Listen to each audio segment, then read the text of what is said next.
Me and my crew of the Velvet Underworld channels would really love to hear how things are going on at your place, or you could share it to the comment sections so that we could connect with each other.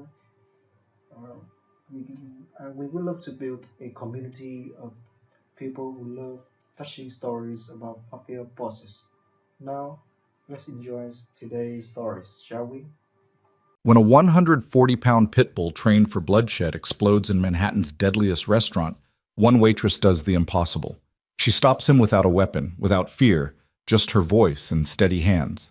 Lena Hart has 72 hours before her sister's cancer treatment gets cut off. The mafia boss who owns the beast offers her a deal.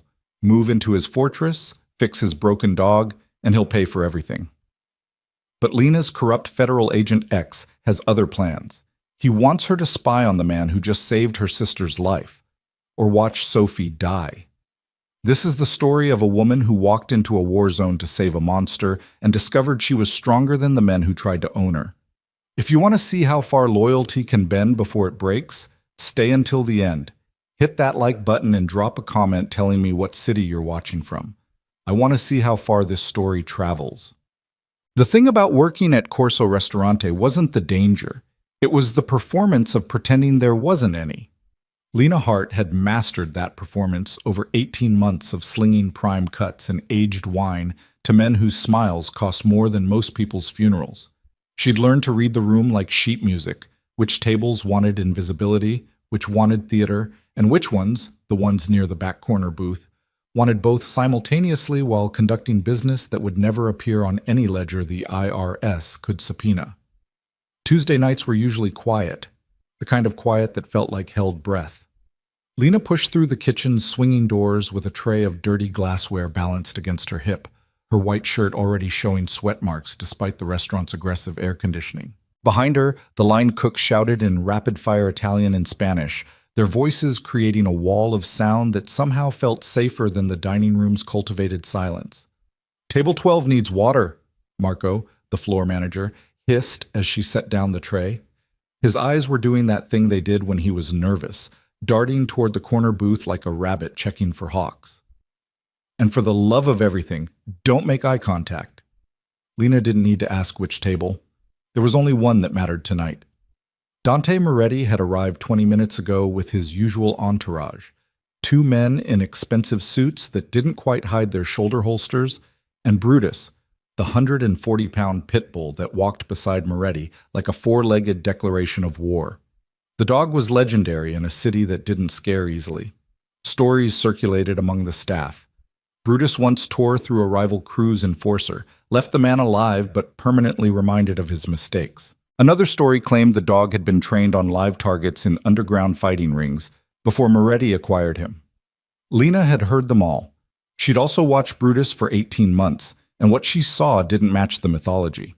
She grabbed a fresh water pitcher and moved through the dining room with the practiced invisibility of service industry veterans everywhere. Don't be memorable. Don't be slow.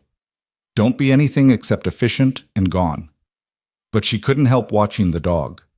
Brutus sat pressed against Moretti's leg, his massive head swiveling with mechanical precision to track every movement in the room.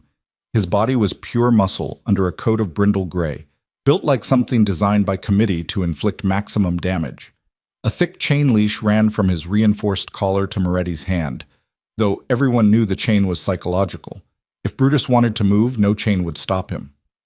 What caught Lena's attention wasn't the dog's size or reputation, it was the tension. Every muscle in that animal's body was coiled tight.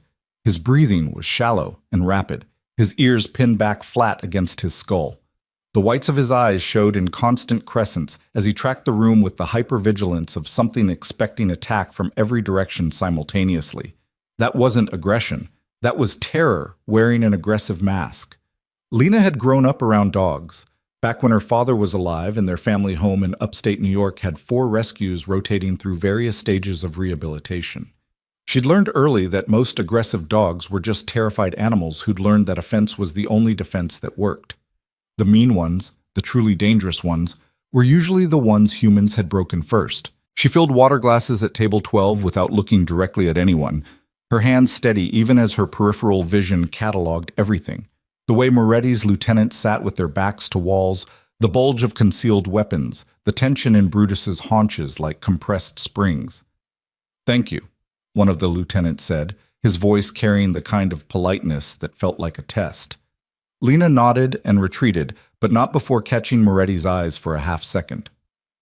Dante Moretti didn't look like the monster the newspapers described. He was somewhere in his late 30s, dark hair cut precisely, wearing a charcoal suit that probably cost more than Lena made in 6 months. His face had strong features that might have been handsome if they weren't so carefully controlled, like he'd learned early that showing genuine emotion was a vulnerability his world would exploit. But his eyes were what stopped her. Dark, intelligent, and absolutely exhausted in a way that had nothing to do with sleep. Those were the eyes of someone who'd seen too much and couldn't look away. Lena broke the contact and headed back toward the kitchen, mentally calculating her tips for the night against Sophie's mounting medical bills. Her 15-year-old sister's leukemia treatment was bleeding Lena dry. Insurance covered some of it, but the experimental trial that was actually working cost $40,000 per round, and Sophie needed at least 3 more rounds before they'd know if she'd make it to 16. The math was simple and devastating. Lena was drowning, and nobody was throwing life preservers.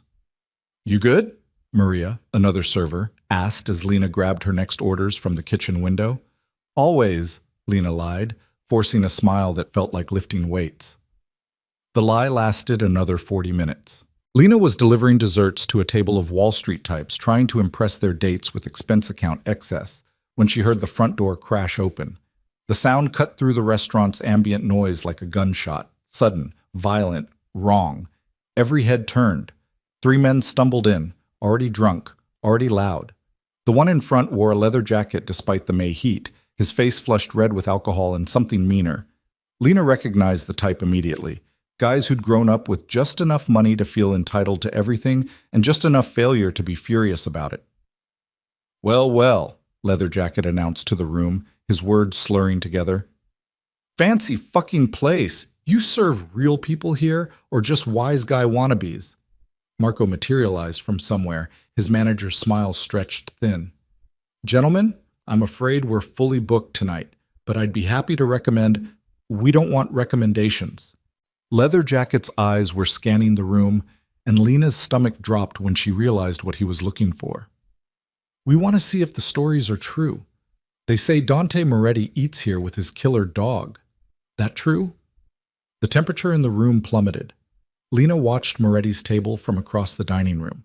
The boss hadn't moved, but both his lieutenants had shifted, their jackets falling open in ways that suggested rehearsed access to hardware. Brutus had gone absolutely rigid, his body so tense it looked like stone. "Sir, I need to ask you to leave," Marco said, his voice climbing an octave. Leather Jacket ignored him, pushing deeper into the restaurant. His friends followed, emboldened by alcohol and stupidity. "Come on, Moretti, show us the famous murder mutt, or is he just for show like half the tough guys in this city?" Lena saw it happening before anyone else did. Leather Jacket grabbed a heavy rocks glass from the nearest table, still half full of whiskey, and hurled it toward Moretti's corner booth. The glass didn't hit anyone. It exploded against the wall 6 feet from the table, spraying glass shards and amber liquid across Italian marble. But the sound, sharp, percussive, violent, was everything Brutus's traumatized nervous system had been waiting for. The Pitbull detonated. 1 second he was sitting, the next he was airborne, 140 pounds of muscle and teeth and trauma-driven rage launching toward the threat with speed that didn't seem possible for something that size. The chain leash snapped like thread. Someone screamed. Moretti's lieutenants had weapons coming up, their faces showing the cold calculation of men prepared to put the dog down before he tore through civilians and created the kind of headlines that brought federal attention nobody wanted. "Wait!" The word ripped out of Lena's throat before her brain could stop it.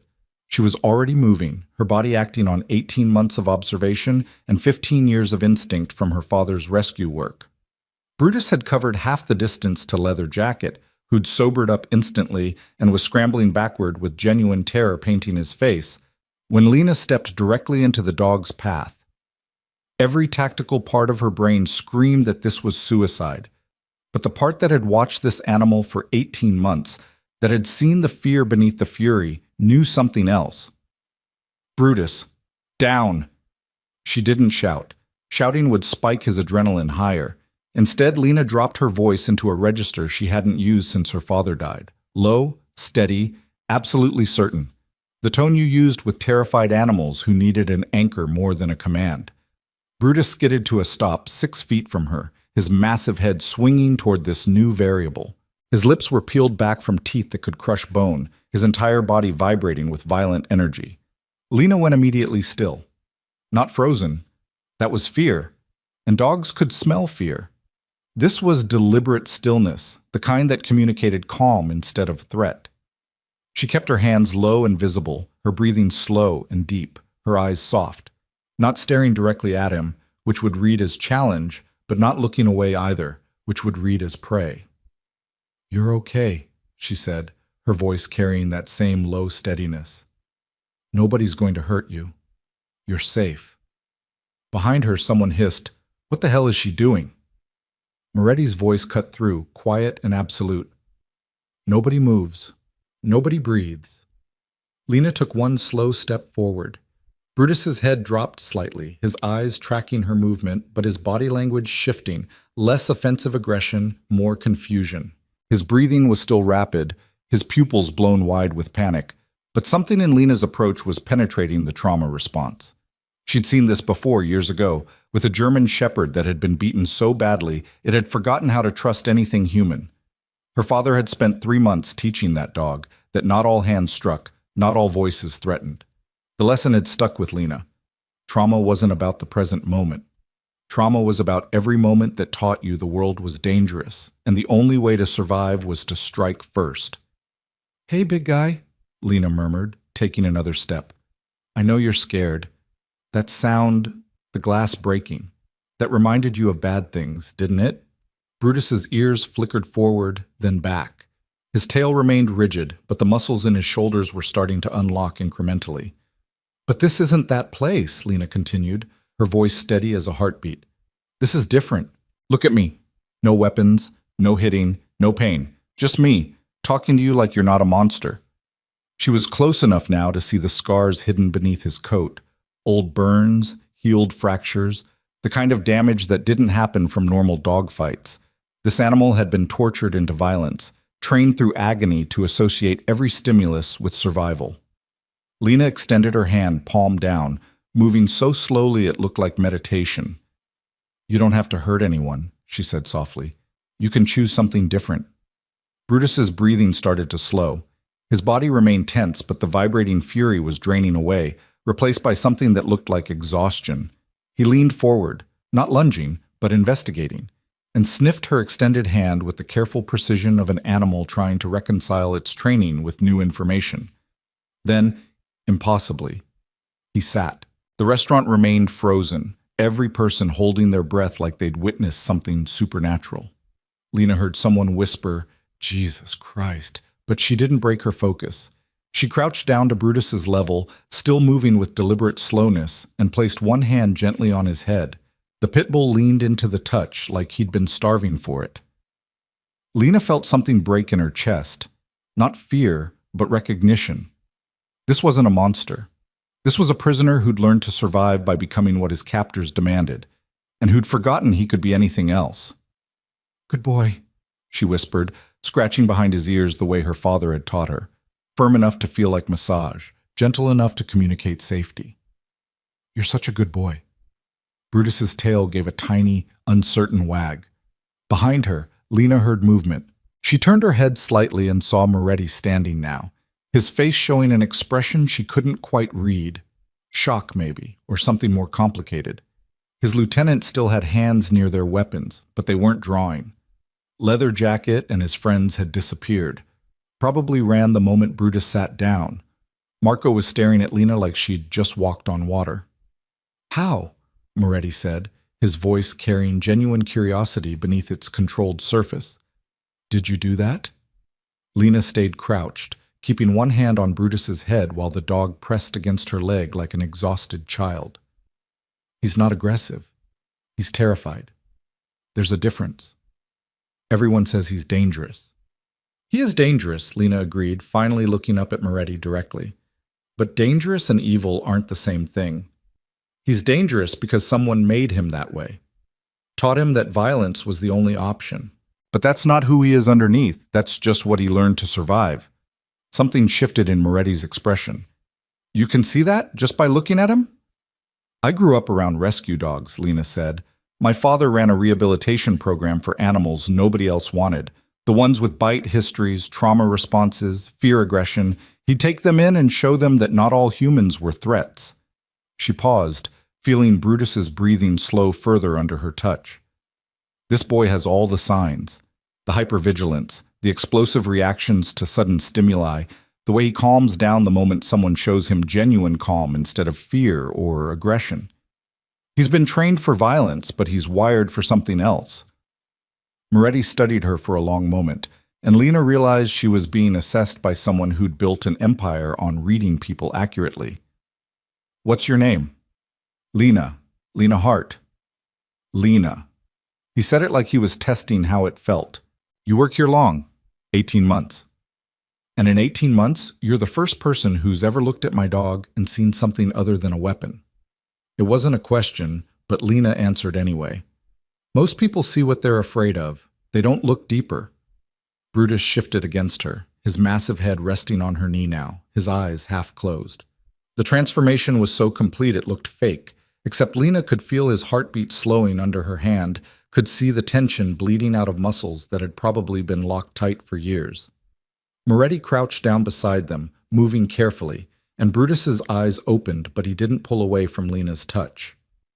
I got him 2 years ago, Moretti said quietly, and Lena realized this was information he didn't share often. From a fighting ring we shut down. Most of the dogs were too far gone. They had to be put down. But Brutus, he paused. The trainer said he was special, undefeated, perfect weapon. Perfect victim, Lena corrected gently. They broke him into being a weapon.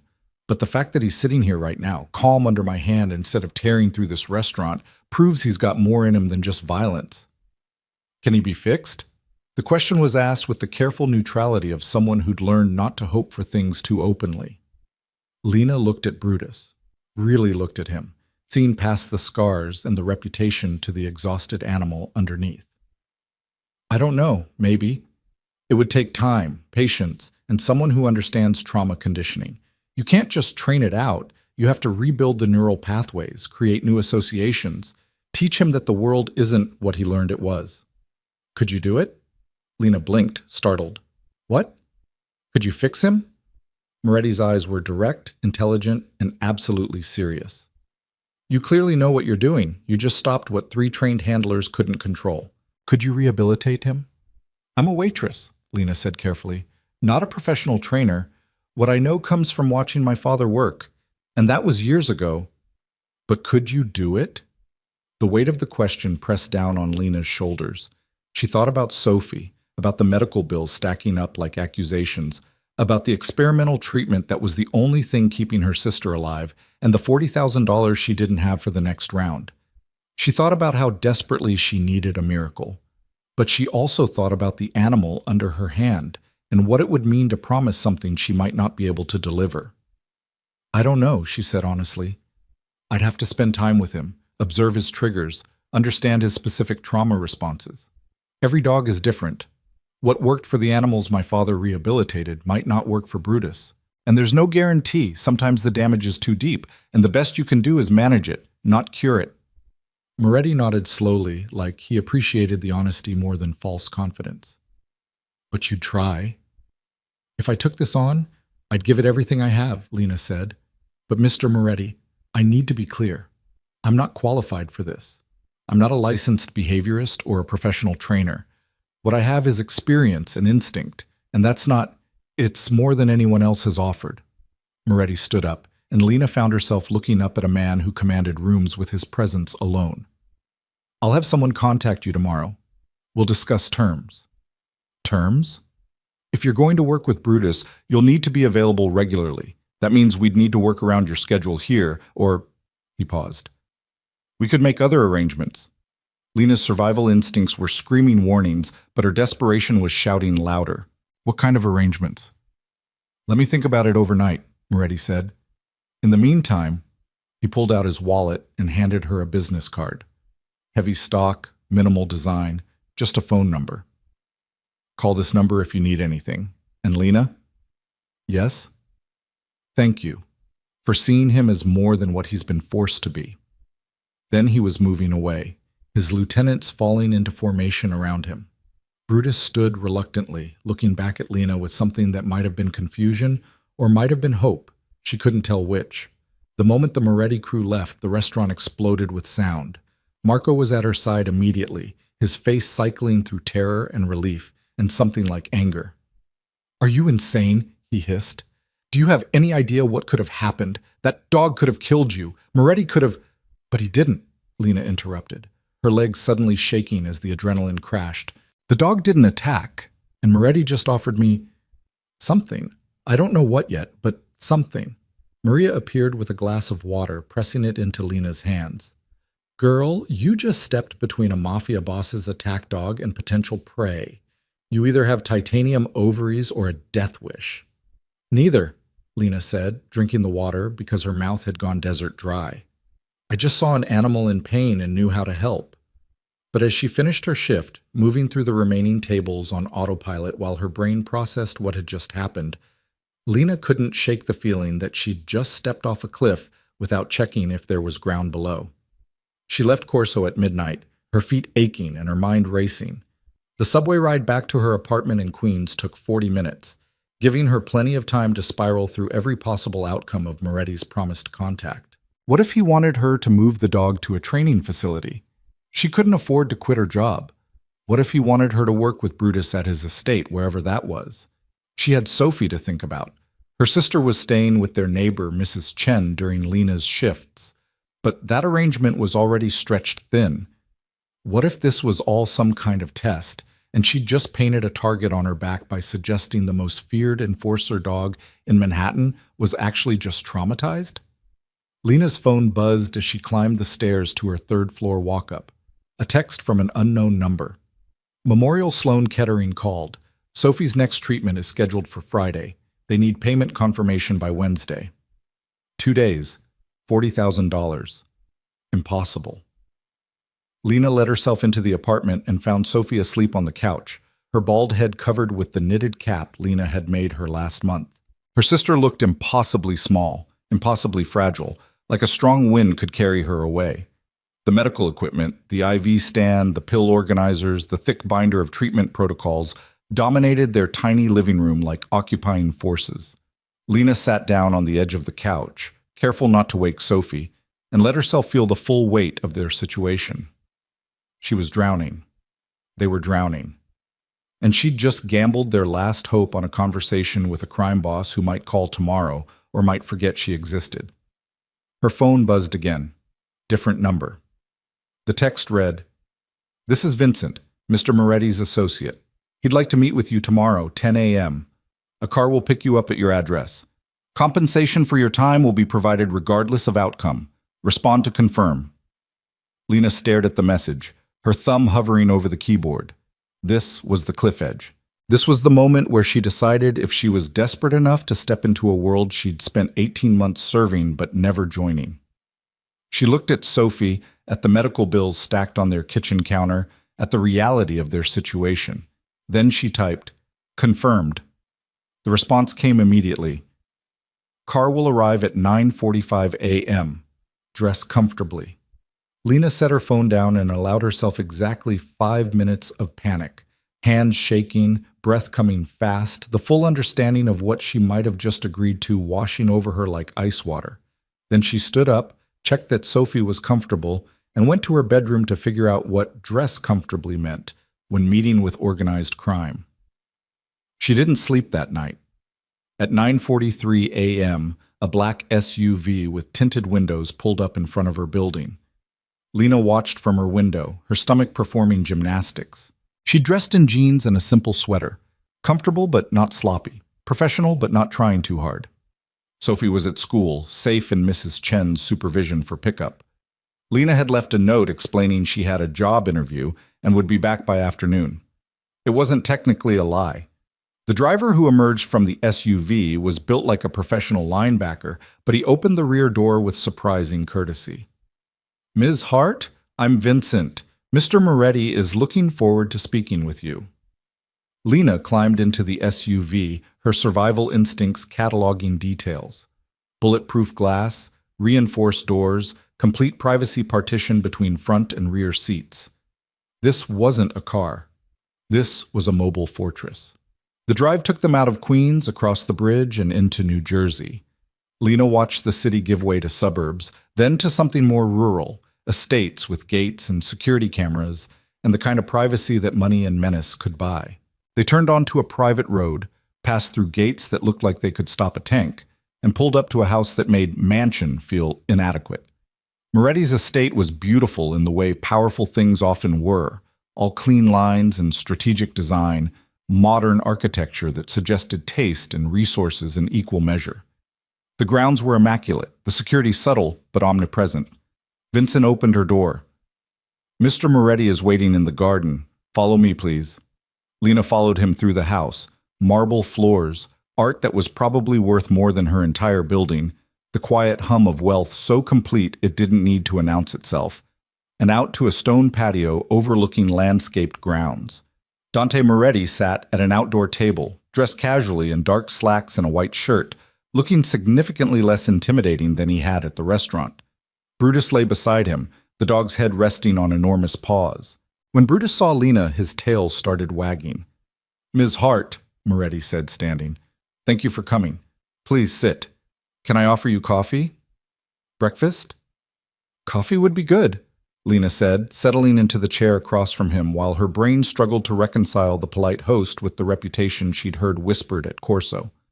Moretti poured from a French press, handed her a cup that was probably designer and definitely expensive. "I'll be direct," he said. "I've spent the last 18 hours thinking about what you said, about Brutus being terrified rather than aggressive, about trauma versus evil." Lena sipped her coffee and waited. "I've had 3 professional trainers work with him," Moretti continued.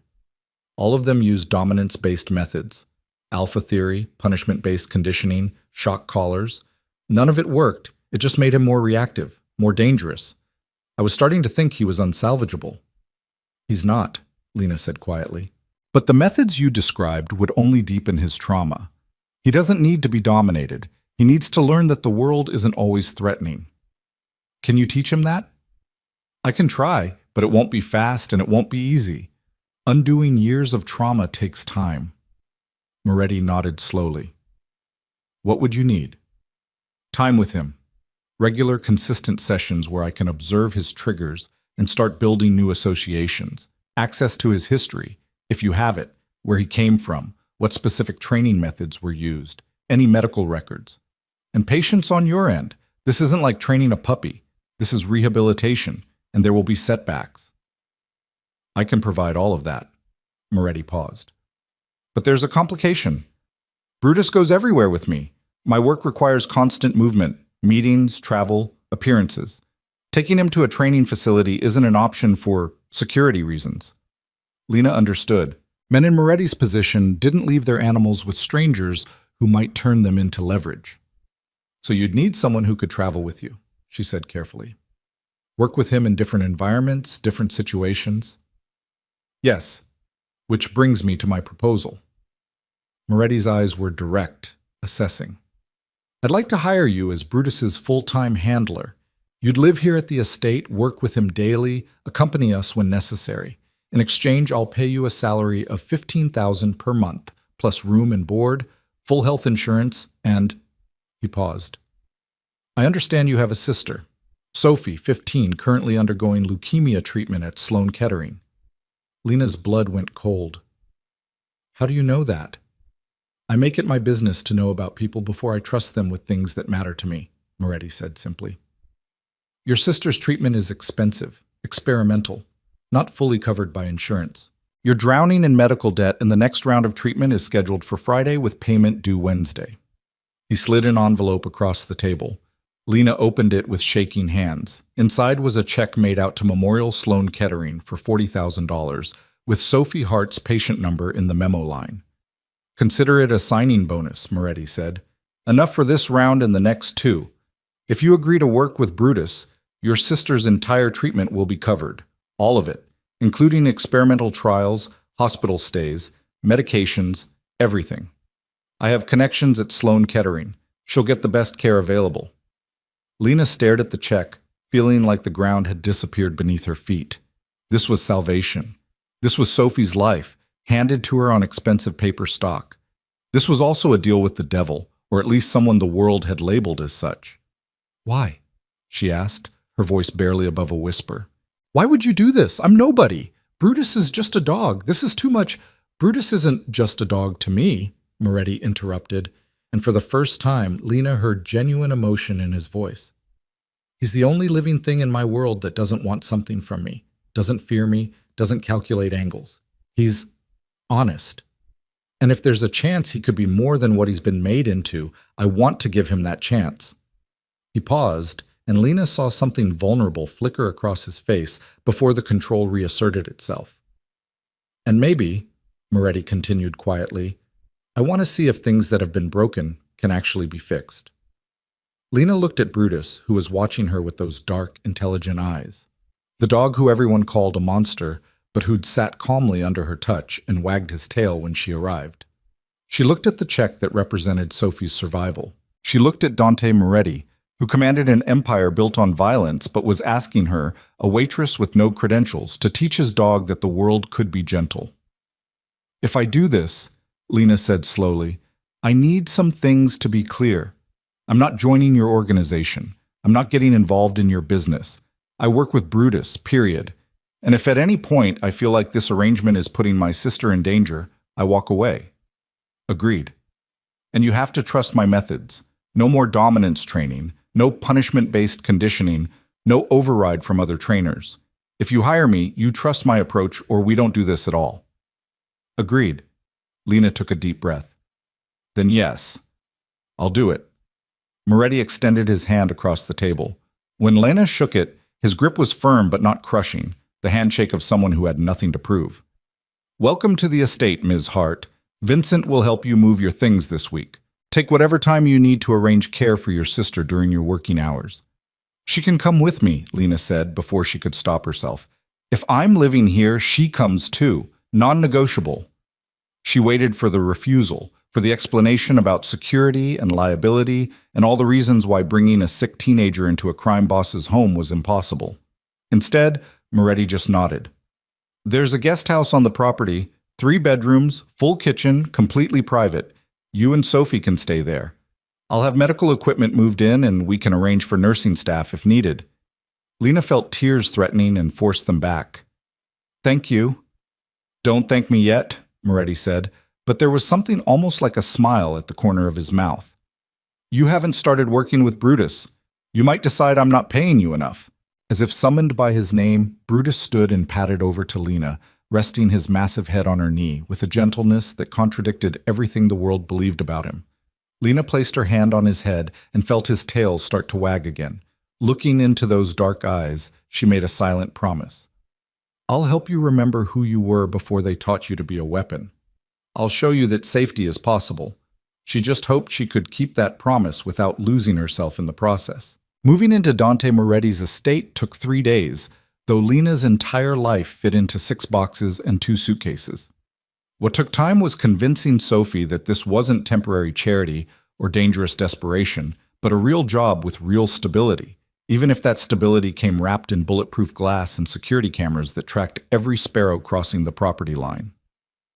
"You're going to live with a mafia boss," Sophie said flatly, sitting on their apartment couch with her knitted cap pulled low over her bare scalp. At 15, her sister had developed the kind of brutal honesty that chemotherapy and mortality seemed to cultivate. "Lena, this is insane, even for you." "I'm going to work with a dog," Lena corrected, folding her clothes into a duffel bag, while Mrs. Chen watched from the doorway with the expression of someone who'd witnessed many bad decisions but knew better than to interfere. "The fact that the dog's owner happens to be Dante Moretti is incidental.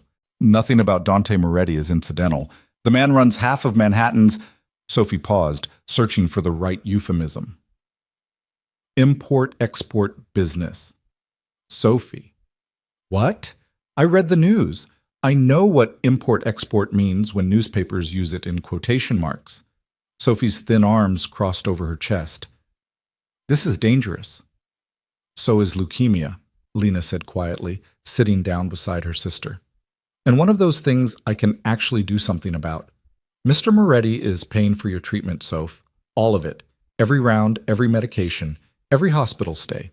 You can finish the experimental trial without us having to choose between rent and chemotherapy. Sophie's eyes filled with tears she was too stubborn to let fall. I don't want you getting hurt because of me. You're not the reason I'm doing this, Lena lied, because sometimes love required dishonesty. I'm doing this because I'm good at working with traumatized animals, and Brutus needs help. The fact that it also saves our lives financially is just a bonus. You always were a terrible liar. But Sophie leaned against Lena's shoulder, her body feeling too light, too fragile. Promise me you'll be careful. Promise me that if anything feels wrong, you'll leave. I promise, Lena said, and meant it. The guest house Moretti had mentioned turned out to be nicer than any apartment Lena had ever lived in. 2 stories of clean modern design, 3 bedrooms with ensuite bathrooms, a kitchen with appliances that looked like they belonged in culinary magazines, and floor-to-ceiling windows overlooking gardens so perfect they seemed photoshopped.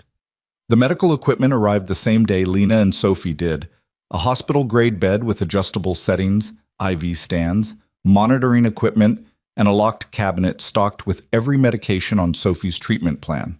A visiting nurse named Patricia would come 3 times a week to handle the complex medical procedures Lena wasn't qualified to manage. This is excessive, Sophie whispered, standing in her new bedroom with its pale blue walls and views of rose gardens. Lena, this is too much. Get used to excessive, Lena replied, unpacking her sister's clothes into a dresser that was probably worth more than their entire Queen's apartment. We're living on an estate owned by a man who considers bulletproof SUVs basic transportation. Their first dinner at the estate came with an invitation delivered by Vincent. Mr. Moretti would like them to join him in the main house at 7, if they were comfortable doing so. Casual dress, nothing formal. Lena almost declined, but Sophie surprised her by saying yes before she could formulate a polite refusal. What? I want to meet the mob boss paying for my cancer treatment, Sophie said with the kind of dark humor that had become her coping mechanism. Besides, you're going to be working with his dog every day. Might as well establish that we're not terrified of him. I'm a little terrified of him, Lena admitted. Good. Means you're paying attention. They walked to the main house at 6:55, Lena's hand finding Sophie's automatically. The evening air smelled like jasmine and fresh-cut grass, the grounds lit with subtle landscape lighting that made everything look staged for a magazine shoot. Vincent met them at the door, his linebacker frame somehow less intimidating when he smiled. Ms. Hart, Sophie. Mr. Moretti is in the dining room. This way, please. The dining room could have seated 20 comfortably, but was set for just 3. One end of a long table with good china and cloth napkins, and the kind of quiet elegance that came from money so old it didn't need to announce itself. Dante Moretti stood when they entered, and Lena noticed he'd dressed down to match his invitation, dark jeans and a simple black sweater that somehow still looked expensive. Brutus lay beside his chair, and the dog's tail started wagging the moment he saw Lena. Sophie, Moretti said, moving around the table to shake her hand with surprising gentleness. I'm glad you could join us. How are you feeling? Sophie blinked, clearly not expecting the question. Like I have leukemia, she said bluntly, then seemed to remember this was her host and added, But the new room is nice. Thank you. Something that might have been amusement flickered across Moretti's face. Honesty, I appreciate that. Please sit. Dinner should be ready shortly. The meal was prepared by Moretti's personal chef, a woman named Rosa, who emerged from the kitchen with pasta that smelled like everything good Lena had ever imagined Italy could produce. Homemade ravioli and sage butter sauce, Caesar salad with actual anchovies, bread that was still warm from the oven. Rosa doesn't cook for many people anymore, Moretti said, serving Sophie first with the kind of practiced courtesy that suggested old-world manners learned young. But when I told her we had guests, she insisted on making something special. It's amazing, Sophie said around a mouthful of ravioli, her appetite, which had been diminished by chemo, suddenly returning with enthusiasm. Like, really amazing. Lena watched her sister eat with the kind of relief that probably showed too clearly on her face. Sophie had lost so much weight over the past year, every pound a visible surrender to the disease. Seeing her enjoy food felt like winning something small but crucial. Lena tells me you're interested in veterinary medicine, Moretti said to Sophie, and Lena wondered when she'd mentioned that, then remembered the background check, the way Moretti made it his business to know things about people he brought into his world. Sophie nodded, some of her earlier boldness returning. Before I got sick, yeah, I wanted to work with rescue animals like my dad used to, but that was before. She gestured vaguely at her bald head, her thin frame. Now I just want to make it to 16. The bluntness of it hung in the air like smoke. Moretti didn't flinch, didn't offer empty platitudes about positive thinking or fighting spirits. Instead, he said simply, "Then we'll make sure you get there. Patricia is one of the best oncology nurses in the state, and I have connections at Sloan Kettering that can expedite any treatment you need. You focus on healing. Let us handle the logistics." Sophie studied him with the two old eyes of someone who'd learned to read people through hospital stays and bad news delivered with careful voices. "Why are you doing this? I mean, really, Lena's good with dogs, but this seems like a lot for just a dog trainer." "Sophie," Lena started, but Moretti held up a hand. "It's a fair question," he said, meeting Sophie's gaze directly. "The truth is, most people in my life want something from me. Money, protection, status, power. They smile and they scheme and they calculate angles. It's exhausting." He paused, glancing down at Brutus. "Your sister looked at my dog, who everyone else sees as a weapon, and saw a traumatized animal who needed help. She didn't calculate an angle. She just responded with competence and compassion. That kind of honesty is rare in my world, worth investing in." "So this is an investment?" Sophie pressed. "This is me hoping that things broken by cruelty can be made whole through kindness," Moretti said quietly. "For Brutus. And maybe for other things too." Something passed between them then, an understanding that Lena didn't fully grasp, but Sophie seemed to recognize. Her sister nodded slowly and went back to her pasta. The rest of dinner passed with surprisingly normal conversation. Moretti asked about Sophie's favorite subjects in school, discussed the estate's gardens, even laughed when Sophie told an embarrassing story about Lena accidentally dyeing her hair green in high school. By the time Rosa brought out tiramisu for dessert, Lena had almost forgotten she was having dinner with a man whose reputation included words like ruthless and dangerous. Almost. After dinner, Moretti walked them back to the guest house, Brutus padding beside him on a loose leash. The night had turned cool, stars visible in a way they never were in Queens. "Tomorrow we'll start the real work," Moretti said when they reached the guest house door. "I've cleared my morning schedule. You'll have 4 hours with Brutus, undisturbed." "I'll need access to his veterinary records," Lena said, shifting into professional mode. "Any documentation of his training history, medical scans, behavioral notes. And I want to examine him physically, check for old injuries, pain points, anything that might be contributing to his stress responses. Vincent will have everything ready by 8 a.m. Moretti paused, and in the porch light, Lena could see the careful controls slip slightly. "Can you really help him?" The vulnerability in the question caught her off guard. This wasn't the crime boss everyone whispered about at Corso. This was someone who cared about his dog and was desperately hoping for something better than management and containment. "I don't know yet," Lena said honestly, "but I'm going to try like hell." Moretti nodded, then surprised her by crouching down and scratching Brutus behind the ears with genuine affection. "Be good for Lena," he murmured to the dog. "She's here to help." Brutus's tail wagged, and Lena felt something tighten in her chest at the sight of this feared man showing tenderness to an animal everyone else considered a monster. After they left, Sophie flopped onto the guest house couch with dramatic flair. "Okay, so he's not what I expected." "What did you expect?" "I don't know, more obviously evil? Gold chains and cigars and casual murder threats?" Sophie pulled her knitted cap off, scratching at her bare scalp. "He seems almost normal." "He's not normal. Lena said firmly, locking the door and checking the windows out of habit, even though they were on a secured estate. He's dangerous, Sophie. Just because he's polite doesn't mean he's safe. I know. Sophie's voice went softer. But he looked at me like I was a person, not a tragedy. That was nice. Lena sat beside her sister, pulling her close. Yeah, it was. That night, Lena lay in her new bedroom, which was 3 times the size of her old one, and stared at the ceiling while her brain cataloged everything that could go wrong. She'd moved herself and her dying sister into the home of a man whose business involved violence and illegality. She'd accepted money that came from sources she definitely didn't want to examine too closely. She'd agreed to rehabilitate a dog that had been trained to kill. And somehow, despite all of that, she felt something that had been absent for 18 months. Hope. She fell asleep to the sound of Sophie's even breathing through the baby monitor, a concession to worry that Sophie tolerated because she understood Lena needed the reassurance, and dreamed of dogs with kind eyes and men with dangerous hands. Morning came with autumn sunlight and the smell of coffee from the kitchen, where Sophie was already awake and raiding the fully stocked refrigerator with the enthusiasm of someone whose appetite had been medically suppressed for months. There's like 6 different kinds of juice, Sophie called out. An actual fresh fruit, not the canned stuff from the hospital. Don't make yourself sick, Lena warned, pouring coffee from the pot Sophie had apparently figured out how to operate. Your stomach needs time to adjust. My stomach is tired of bland food and wants to remember what taste is. At 8 a.m. sharp, Vincent arrived with a thick folder of documents and Brutus on a reinforced leash.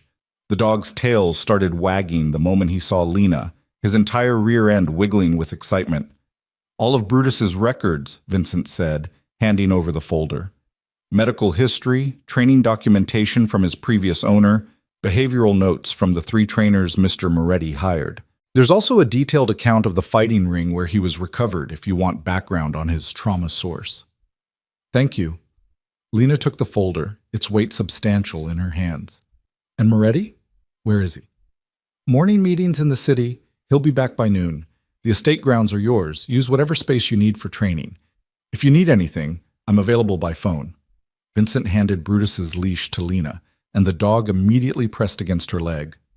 He's been fed and exercised. Ready when you are. After Vincent left, Lena spread the folder contents across the guest house dining table, while Sophie watched from the couch with her juice and curiosity. Can I help? Sophie asked. You can read through the medical records and flag anything that looks like chronic pain or old injuries that might affect his behavior, Lena said, sorting documents into piles. I need to understand what we're working with. What they were working with, it turned out, was a nightmare wrapped in fur. Brutus's veterinary records showed a litany of old injuries, 3 healed fractures in his ribs, a previously broken front leg that had set slightly wrong, burn scars across his back and shoulders, multiple teeth that had been cracked and required capping, and evidence of electrical shock damage consistent with training collar abuse. His previous owner, a man named Victor Calabrese, who ran underground fighting rings before Moretti's organization shut him down, had kept meticulous training logs that detailed systematic torture designed to create aggression. Lena read the logs with mounting horror. Brutus had been starved, beaten, shocked, and forced to fight other dogs from the age of 8 months. The wins were rewarded with food. The losses were punished with violence. By the time he was 2 years old, he'd been conditioned to view every interaction as potential combat, every stranger as a threat. This is sick, Sophie said quietly, reading over Lena's shoulder. How is he not completely insane? He kind of is, Lena replied, flipping to the behavioral notes from Moretti's trainers. Look at this. Reactive aggression towards sudden movements, hypervigilance in new environments, inability to relax even in supposedly safe spaces, explosive responses to perceived threats. These aren't behavior problems. These are PTSD symptoms. Can dogs get PTSD? Absolutely. Trauma doesn't care about species. Lena stood up, looking at Brutus where he lay beside the couch, his eyes tracking her movements with that constant wariness. The question is whether we can help him develop new neural pathways that override the trauma conditioning. She spent the next hour doing a physical examination, checking Brutus for pain responses, range of motion issues, and areas of sensitivity. The dog tolerated her touch with surprising patience, though he flinched whenever her hands approached certain scars. You've been through hell, Lena murmured, finding a spot on his chest where old burn tissue had healed in rough patterns. But you're safe now. I'm going to teach you what safe feels like. Brutus's tail gave a tentative wag. The training work started simply. Too simply for what the previous trainers had probably expected, but Lena knew that rebuilding trust required starting from absolute basics. She took Brutus to a quiet corner of the estate grounds, away from the main house and potential triggers, and began with the most fundamental skill, teaching him to exist calmly in space. No commands, no expectations. Just Lena sitting on the grass, reading aloud from a book, while Brutus learned that proximity to humans didn't always mean demands or danger.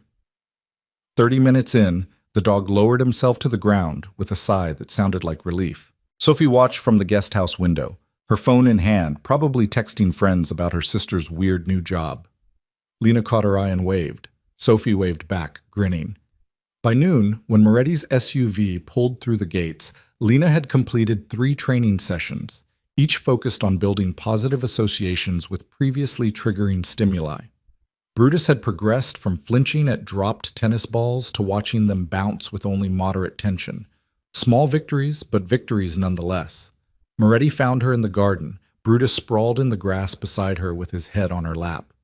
"How's it going?" he asked, and Lena heard the careful hope beneath the casual question. "Better than expected," she said honestly. "He's incredibly smart, which helps. But Moretti, his records, what Calabrese did to him, it's worse than I thought." "I know." Moretti's jaw tightened.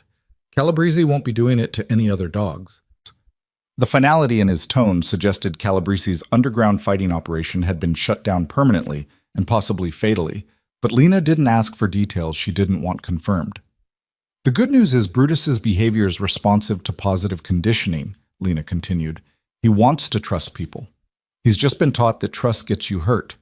We need to slowly, consistently prove that's not true anymore." "How long will it take?" "Months. Maybe a year or more for deep reconditioning. And there might always be some triggers that cause flashback responses.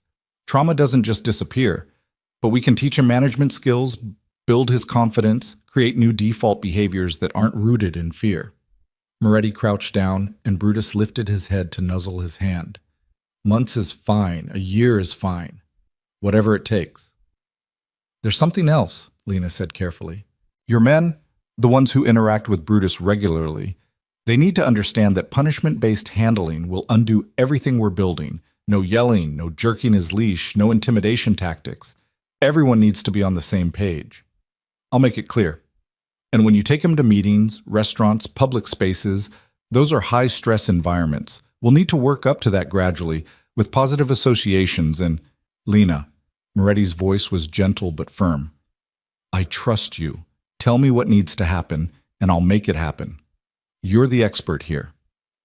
The simple statement of trust caught her off guard. In her old life, she'd been a waitress whose opinions barely registered. Here, she was being given complete authority over something that clearly mattered deeply to a man whose word could move money and muscle across the city.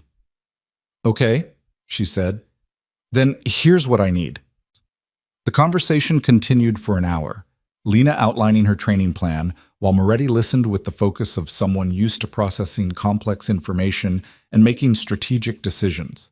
He asked intelligent questions, pushed back when he didn't understand the reasoning, and ultimately agreed to every modification she requested. As they talked, Lena noticed something shift in how Moretti looked at her, less like hired help, more like a valued consultant whose expertise deserved respect. It should have been empowering. Instead, it felt dangerous, like stepping onto ice that might crack under increased weight. That night, Lena was reading in bed when her phone buzzed with an unknown number. She almost ignored it. Nothing good came from unknown numbers after 10 p.m., but something made her answer. "Lena Hart?" The voice was male, vaguely familiar, edged with something that made her skin prickle. "Who is this?" "Grant Voss. Remember me?" Lena sat up sharply, her heart rate spiking. Grant Voss, her ex-boyfriend from 3 years ago, the relationship that had ended badly when she discovered he'd been using her neighbor's Wi-Fi to run background checks on people for reasons he'd never adequately explained. She'd broken it off, changed her number, and thought she'd successfully excised him from her life. "How did you get this number?" she demanded. "I'm a federal investigator now, Lena. I can get any number I want." His tone carried smugness like cologne. "Congratulations on your new job, by the way. Working for Dante Moretti. That's quite the career pivot from waitressing." Ice formed in Lena's stomach. "What do you want, Grant?" "To offer you an opportunity.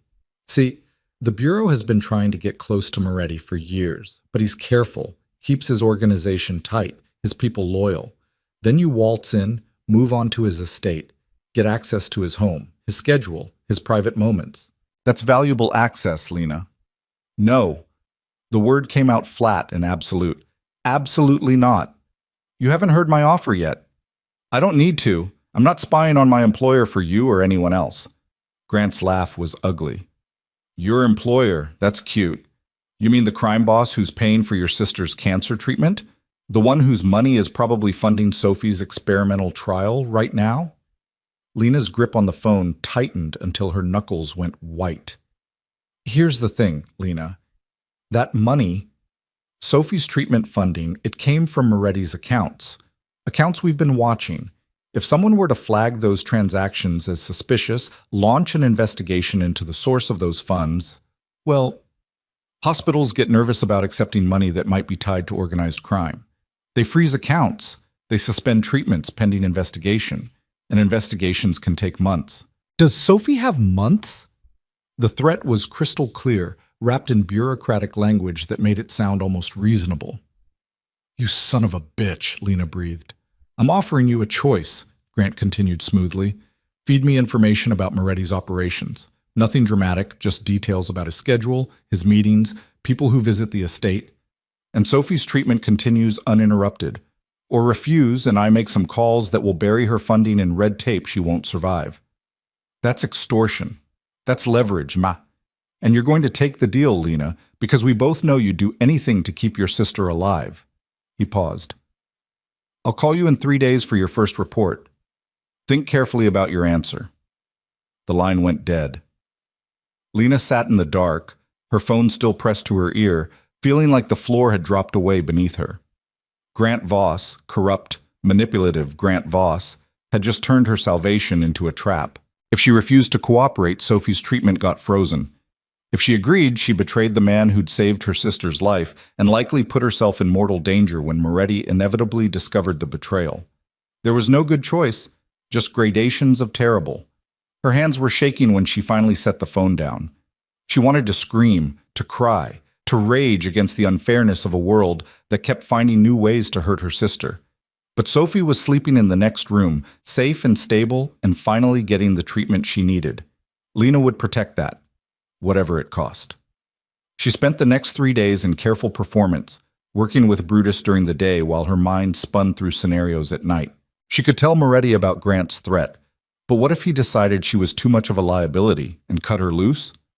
She could try to find evidence of Grant's corruption and use it as counter-leverage, but how would a former waitress investigate a federal agent? She could refuse to cooperate and hope Grant was bluffing, but what if he wasn't, and Sophie paid the price? Every option felt like stepping into quicksand.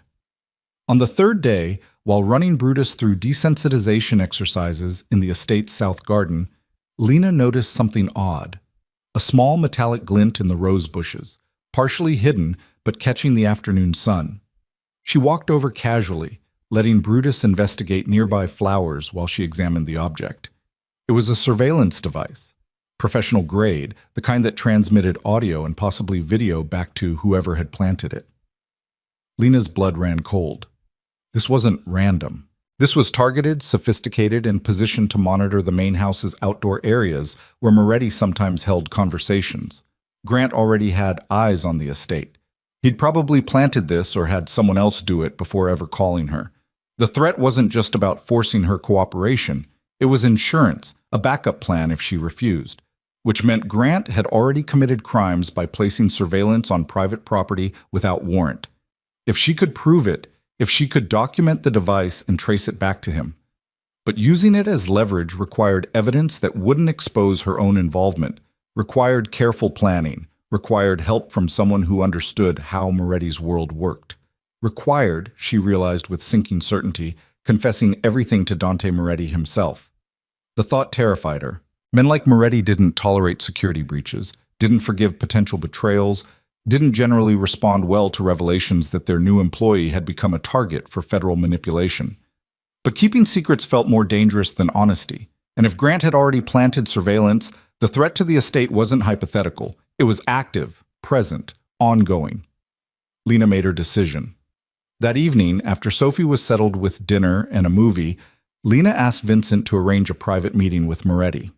The request must have carried unusual weight because within 20 minutes, she was being escorted to Moretti's study, a room she'd glimpsed but never entered. The study was all dark wood and leather, books lining floor-to-ceiling shelves, a massive desk that looked hand-carved. Moretti sat behind it, still in his work clothes, reviewing documents that he set aside when she entered. Lena. Vincent said it was urgent. His eyes scanned her face with the kind of attention that missed nothing. What's wrong? She'd rehearsed this conversation a dozen times in her head, trying to find the right words. In the end, she abandoned rehearsal for raw truth. I need to tell you something, and I need you to hear all of it before you react. Her voice was steadier than she felt. 3 days ago, my ex-boyfriend called me. His name is Grant Voss. He's a federal investigator, and he knows I'm living here. He threatened to freeze Sophie's treatment funding unless I agree to spy on you, report your schedule, your meetings, people who visit the estate. He wants me to feed him information about your operations. Moretti's expression didn't change, but something in his eyes went very cold and very dangerous. Lena pushed forward before fear could stop her. I didn't agree. I didn't give him anything. But today I found this. She pulled out her phone, showing him the photo she'd taken of the surveillance device in the south garden, hidden in the rose bushes. Grant already has surveillance on your property. He probably planted it before he ever called me, which means he's committed illegal surveillance. The threat about Sophie was just backup leverage. You found an FBI surveillance device on my property, Moretti said quietly, his tone absolutely neutral in a way that was somehow more frightening than anger would have been. And you're telling me this why? Because your conscience bothered you, or because you realized you'd been caught? The question was fair and brutal. Because I won't betray you, Lena said simply. Because you saved my sister's life, and I don't repay kindness with treachery. And because if Grant Voss thinks he can use Sophie to force me into becoming his informant, he's miscalculated badly enough that I want him to pay for it. Silence stretched between them, heavy and assessing. Then Moretti leaned back in his chair, his face still unreadable. Tell me everything about Grant Voss. Everything. So she did. The whole ugly history, how they dated for 8 months 3 years ago, how she'd discovered him using her neighbor's Wi-Fi to run unauthorized background checks, how the breakup had been acrimonious and Grant had made veiled threats about making her regret ending things. She told him about the phone call, repeated Grant's threats verbatim, explained her calculations about why honesty seemed less dangerous than secrets. Moretti listened without interrupting, his fingers steepled in front of his face, his eyes never leaving hers. When she finished, he was quiet for a long moment. You could have said nothing, he finally said. You could have fed Voss irrelevant information, played both sides, kept yourself safe. No, Lena disagreed. I couldn't, because Sophie's safety depends on you trusting me.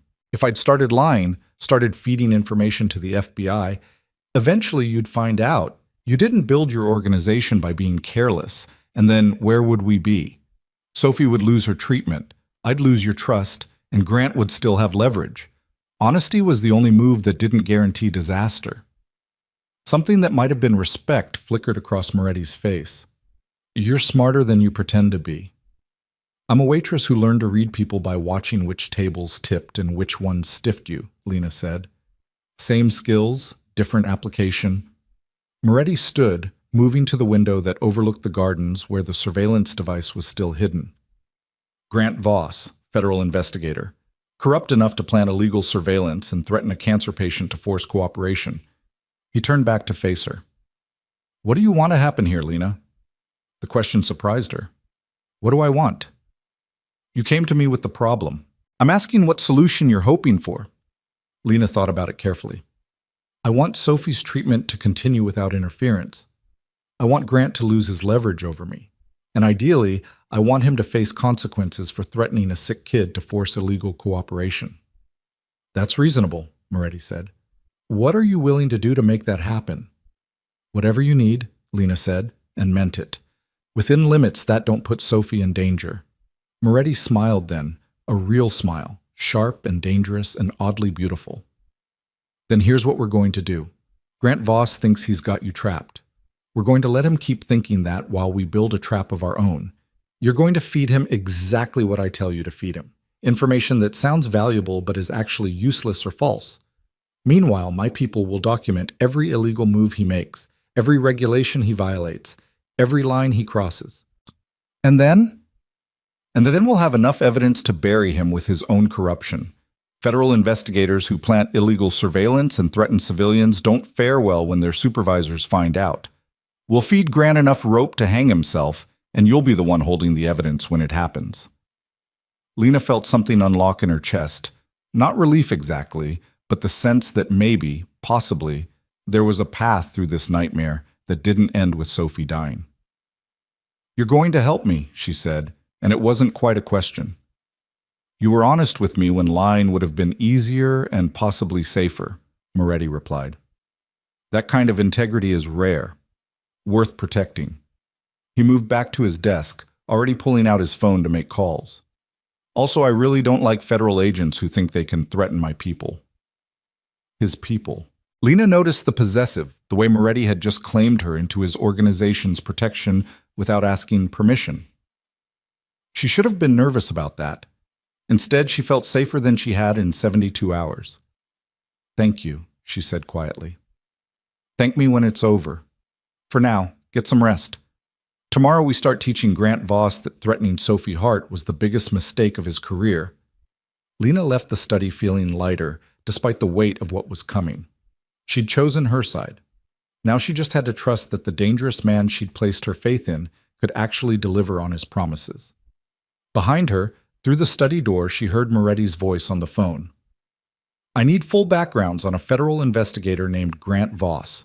Everything. Financials, case history, personal life, dirt we can use. And find out who else he's working with. Nobody plants surveillance on my property alone. The hunt had begun. The war room materialized overnight in Moretti's study, transformed from elegant executive space into something that looked like it belonged in a tactical operations center. By the time Lena arrived the next morning at 7, unable to sleep, her mind churning through scenarios, 3 additional men had joined Vincent, all of them moving with the quiet efficiency of people who'd done this before. Marcus was the oldest, silver-haired, and wearing reading glasses that made him look like someone's grandfather, until you noticed the way his eyes cataloged everything with predatory precision. He introduced himself simply, no last name offered, and Lena understood instinctively that asking for one would be a mistake. Ms. Hart, Marcus said, shaking her hand with a grip that was firm without being aggressive.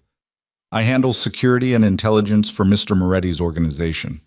I understand we have a federal pest problem that needs exterminating. Lena glanced at Moretti, who was leaning against his desk with a cup of coffee, and the kind of controlled energy that suggested he'd been awake for hours making phone calls and moving pieces on boards Lena couldn't see. Exterminating might be strong, Moretti said mildly. We're simply going to ensure Agent Voss receives appropriate consequences for his poor judgment. Right, Marcus said with the tone of someone who knew exactly what appropriate consequences meant in their world. Let's start with what we know. He spread photographs across the desk, surveillance images of Grant Voss entering and leaving a federal building, sitting in coffee shops, meeting with people Lena didn't recognize.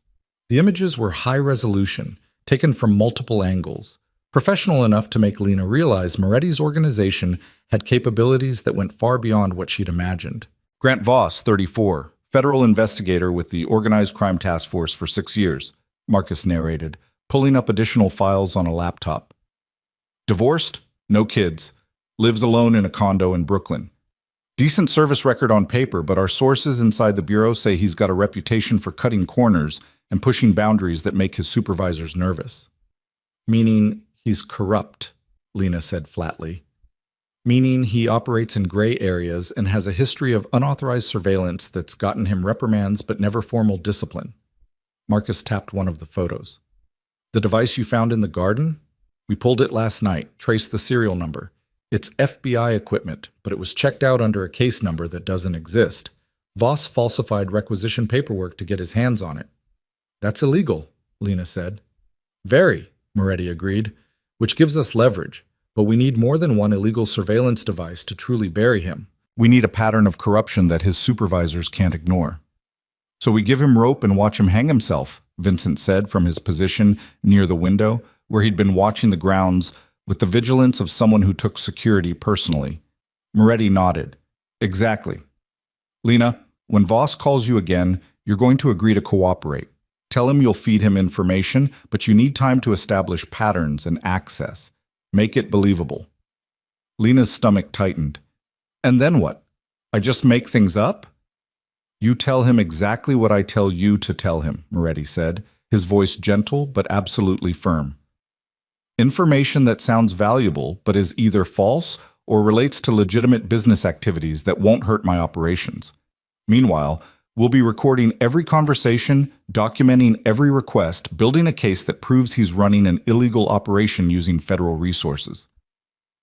Won't he be recording the calls too? Lena asked. Probably, Marcus said. But his recordings will show him soliciting information from a civilian under duress, which is illegal even for federal agents. Our recordings will show the same thing, plus we'll have documentation of the threats he made regarding your sister's medical treatment. Federal investigators aren't allowed to threaten sick children to force cooperation, Lena. That's not how legitimate investigations work. The weight of what they were proposing settled over her. You want me to be bait. I want you to be exactly what you are, Moretti corrected. Someone who's been placed in an impossible position by a corrupt agent who's abusing his power. The difference is that instead of facing him alone, you'll have my full resources backing you up. Every conversation monitored, every threat documented, every move he makes tracked and recorded. Lena looked at the photographs spread across the desk, at Grant's face frozen in various moments of his daily life, completely unaware that he'd just become the target of an organization with resources that dwarfed anything a single federal agent could muster. What if he realizes what we're doing? She asked. What if he figures out I went to you? Then he'll make mistakes trying to cover his tracks, Marcus said, with the calm certainty of someone who'd seen this play out before. Panicked people make errors. Errors create evidence. Evidence destroys careers. And if he doesn't panic? If he just disappears or stops contacting me? Then we use what we already have to file a formal complaint with his supervisors, Moretti said. The illegal surveillance device alone is enough to trigger an internal investigation, but I'd prefer to build an airtight case that leaves no room for him to spin a story or claim entrapment. I want him gone, Lena. Permanently removed from any position where he can threaten you or Sophie ever again. The protective edge in Moretti's voice surprised her. This wasn't just tactical maneuvering. This was personal in a way she hadn't expected. Okay, Lena said, making her decision. Tell me exactly what to do. They spent the next 2 hours rehearsing. Marcus played Grant's role, throwing aggressive questions and demands, while Lena practiced responses that sounded cooperative without actually promising anything specific. Moretti coached her on tone, on how to sound reluctant but ultimately willing, on the small verbal cues that would make Grant believe he'd successfully intimidated her into compliance. Remember, Moretti said as they wrapped up the third rehearsal, he already thinks he's won. Men like Voss, men who use power to bully people into submission, they expect capitulation. Your job is to give him what he expects while we build the trap around him. Vincent's phone buzzed. He checked it, then looked at Moretti with an expression that made Lena's pulse quicken. We've got movement. Voss just entered a coffee shop 3 blocks from the estate. He's got surveillance equipment with him. He's positioning for another plant, Marcus said grimly. Probably trying to get audio inside the main house. Moretti's face went cold. How close can he get? Not close enough to penetrate the property without triggering our security systems, Vincent assured him, but he might try to bribe a vendor or utility worker for access. Then we let him try, Moretti decided, and we document every illegal step. Marcus, I want eyes on Voss 24/7.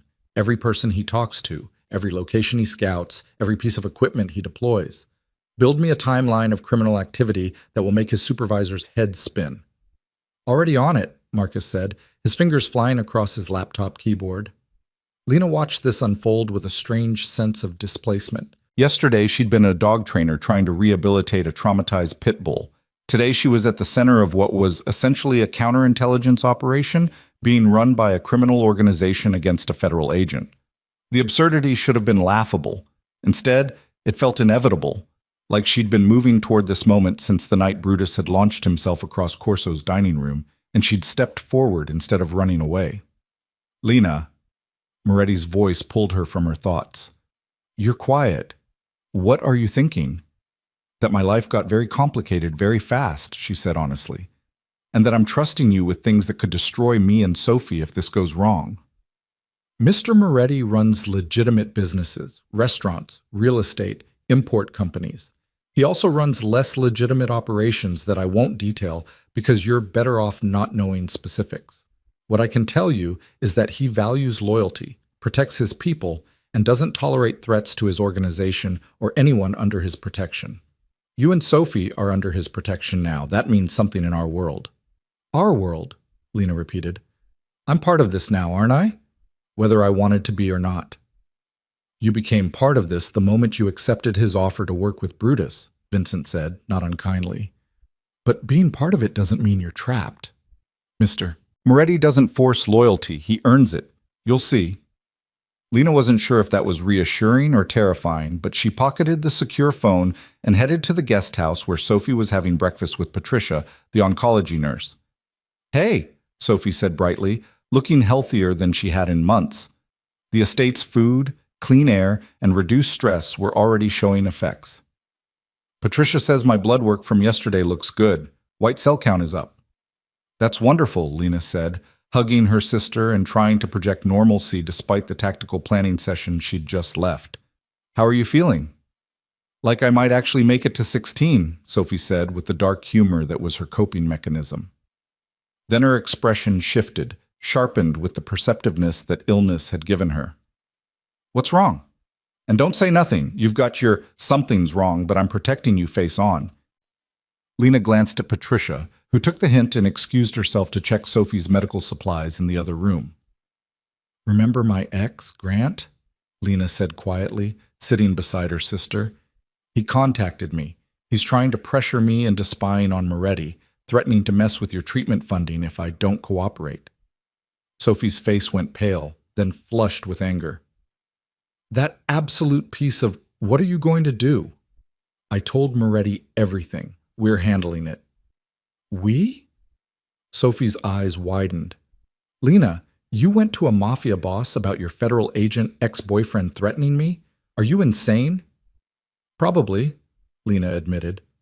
But Grant already had surveillance planted on the property. Moretti would have found it eventually and known I was a security risk. Being honest seemed safer than secrets. And Moretti didn't freak out? Didn't kick us out or worse? He's helping me build a case against Grant, documenting his illegal surveillance, recording the threats, gathering evidence to destroy his career. Lena took her sister's hands. I know this sounds crazy, but I trust Moretti more than I trust Grant right now. At least Moretti's been honest about what he is. Sophie processed this with the gravity of someone too young to be this familiar with moral complexity. Okay, so what happens now? Now I work with Brutus, act normal, and wait for Grant to call again. When he does, I'll feed him false information while Moretti's people document everything. You're using yourself as bait. I'm using myself as a weapon, Lena corrected. There's a difference. Sophie squeezed her hands. Just promise me you'll be careful. I didn't survive leukemia just to lose my sister to mob warfare. You haven't survived it yet, Lena said, trying to lighten the mood. Don't get cocky. Too late, I'm already planning my 16th birthday party. I'm thinking something understated, maybe just rent out a whole restaurant, get a live band, invite everyone I've ever met. Lena laughed despite everything, grateful for her sister's resilience. Let's get you to remission first, then we'll discuss your delusions of grandeur. She spent the rest of the morning working with Brutus in the training yard, running through desensitization exercises that were showing remarkable progress. The dog who'd exploded at breaking glass a week ago now barely flinched at dropped objects. His hypervigilance was decreasing, replaced by moments of genuine calm that suggested his nervous system was learning new default settings. "Good boy," Lena murmured, rewarding him with treats and praise as he maintained a relaxed posture despite construction noise from a neighboring property. "You're doing so well." Brutus's tail wagged, and he leaned against her leg with the kind of trust that still felt miraculous given his history. Moretti appeared around noon, watching from the edge of the training yard with an expression that might have been pride or might have been something more complicated. "He's different," Moretti said as Lena called a break, and Brutus trotted over to drink from his water bowl. "Calmer, more confident. He's learning that the world isn't always threatening," Lena said, wiping sweat from her forehead. The October sun was unseasonably warm. "It'll take time to fully rewire his trauma responses, but we're making progress. You have a gift for this. I had a good teacher. My father understood that most aggression is just fear wearing a different mask." She paused, then added carefully, "Kind of like people, I guess." Moretti's mouth quirked in something that might have been a smile. "Is that your professional assessment, that I'm just fear wearing a different mask?" "I don't know you well enough to make assessments," Lena said honestly. "But I've noticed that people who've built the kind of reputation you have usually did it because showing vulnerability was too dangerous." "And what do you think I'm afraid of?" The question hung between them, more personal than their usual exchanges. Lena considered deflecting, keeping things professional and safe. But something about the way Moretti was looking at her, like he actually wanted an honest answer rather than comfortable platitudes, made her take the risk. "I think you're afraid of being alone," she said quietly. "Not physically alone, but truly alone. Surrounded by people who want things from you but don't actually see you. It's why Brutus matters so much. He's the only one in your life who doesn't have an agenda." Moretti went very still, his face carefully neutral in a way that told her she'd struck close to something true. "That's perceptive," he said finally, "and possibly accurate, though I'd appreciate if you kept your psychological assessments to the dog." "Fair enough." Lena called Brutus back over, ending the moment before it could become something neither of them was ready to handle. "I should get back to work. We're tackling sound desensitization this afternoon." "Lena," Moretti's voice stopped her. "Voss will call soon. Are you ready?" "As ready as I can be for lying to a federal agent while you record everything for a counter-investigation." She tried to smile. "Just another normal Tuesday. If he threatens Sophie again, if he pushes too hard, you end the call. Don't let him see that he's gotten to you." "I won't." But when Grant's call came 3 hours later, Lena was reading in the guest house while Sophie napped. The sound of his voice still made her stomach clench with remembered anger and current fear. "Lena," Grant said smoothly, like they were old friends catching up. "I hope you've had time to think about our conversation." Lena activated the recording app Marcus had installed on her phone, watching the red light blink confirmation. "I've thought about it." "And?" "And you didn't leave me much choice." She let frustration bleed into her voice, made herself sound defeated rather than defiant. "Sophie needs her treatment. If helping you is what it takes to keep her alive, then I'll help you." "Smart girl, I knew you'd see reason." The satisfaction in his voice made Lena want to throw her phone against the wall. "So here's how this works. Once a week, you'll call this number and report on Moretti's activities, who visits the estate, what meetings he takes, any business discussions you overhear, nothing huge, just details that paint a picture. What if I don't overhear anything? I work with his dog Grant. I'm not exactly sitting in on business meetings. Then you make opportunities, get friendly with his staff, pay attention to patterns, use that clever brain I know you have." Lena took a breath, remembering Moretti's coaching about sounding reluctant but cooperative. "This feels wrong. He's been good to me and Sophie. He's paying for her treatment. He gave us a place to live. He's a criminal, Lena. He's good to you because you're useful. The moment you stop being useful, you become a liability. Don't confuse business transactions with actual kindness." "Fine," she injected defeat into the word. "What do you want to know?" "Let's start simple. How many people live on the estate? Security details? Household staff? anyone who seems to be part of his inner circle. This was the part they'd rehearsed. Lena provided information that was technically accurate but ultimately meaningless. Staff numbers that included legitimate household employees, security details that were visible to anyone who drove past the property, nothing that revealed actual organizational structure or sensitive operations. Grant lapped it up, clearly believing he'd successfully turned her. "Good," he said when she finished. "See? That wasn't so hard. Next week I want to know about his schedule, where he goes, who he meets with, any patterns you notice." "Grant, I need to know that Sophie's treatment won't be touched, that you'll leave her funding alone. As long as you cooperate, your sister is fine. But Lena," his voice went cold, "if I find out you're lying to me, if I discover you've told Moretti about our arrangement, Sophie's treatment gets frozen immediately, and I'll make sure the investigation ties up those funds for months. Do we understand each other?" "Yes." The word tasted like poison. "Excellent. Talk to you next week." The line went dead, and Lena sat staring at her phone with her hands shaking from suppressed rage. The recording app showed 12 minutes of documented coercion, threats, and illegal solicitation of information. The secure phone Vincent had given her buzzed immediately. His text read, "Got it all? Recording is clean and admissible. You did great." Moretti's text arrived seconds later. "Come to the study when you're ready." Lena checked on Sophie, still sleeping peacefully, and made her way to the main house. The study had transformed again, now featuring audio equipment and Marcus replaying her conversation with Grant through speakers that made every nuance clear. "He's confident," Marcus observed as the recording ended. "Thinks he's got you completely under control. That's good for us. Overconfident people make mistakes." "He threatened Sophie again," Lena said, her voice tight. "Said he'd freeze her treatment if he finds out I told you."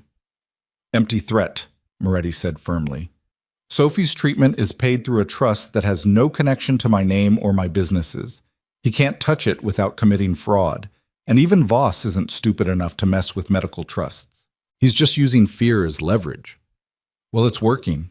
Lena sank into a chair, suddenly exhausted. "I hated every second of that call." "Which made you sound completely authentic," Marcus assured her. "He believed you, which means our trap is working. Now we wait for him to make his next move." The next move came faster than expected.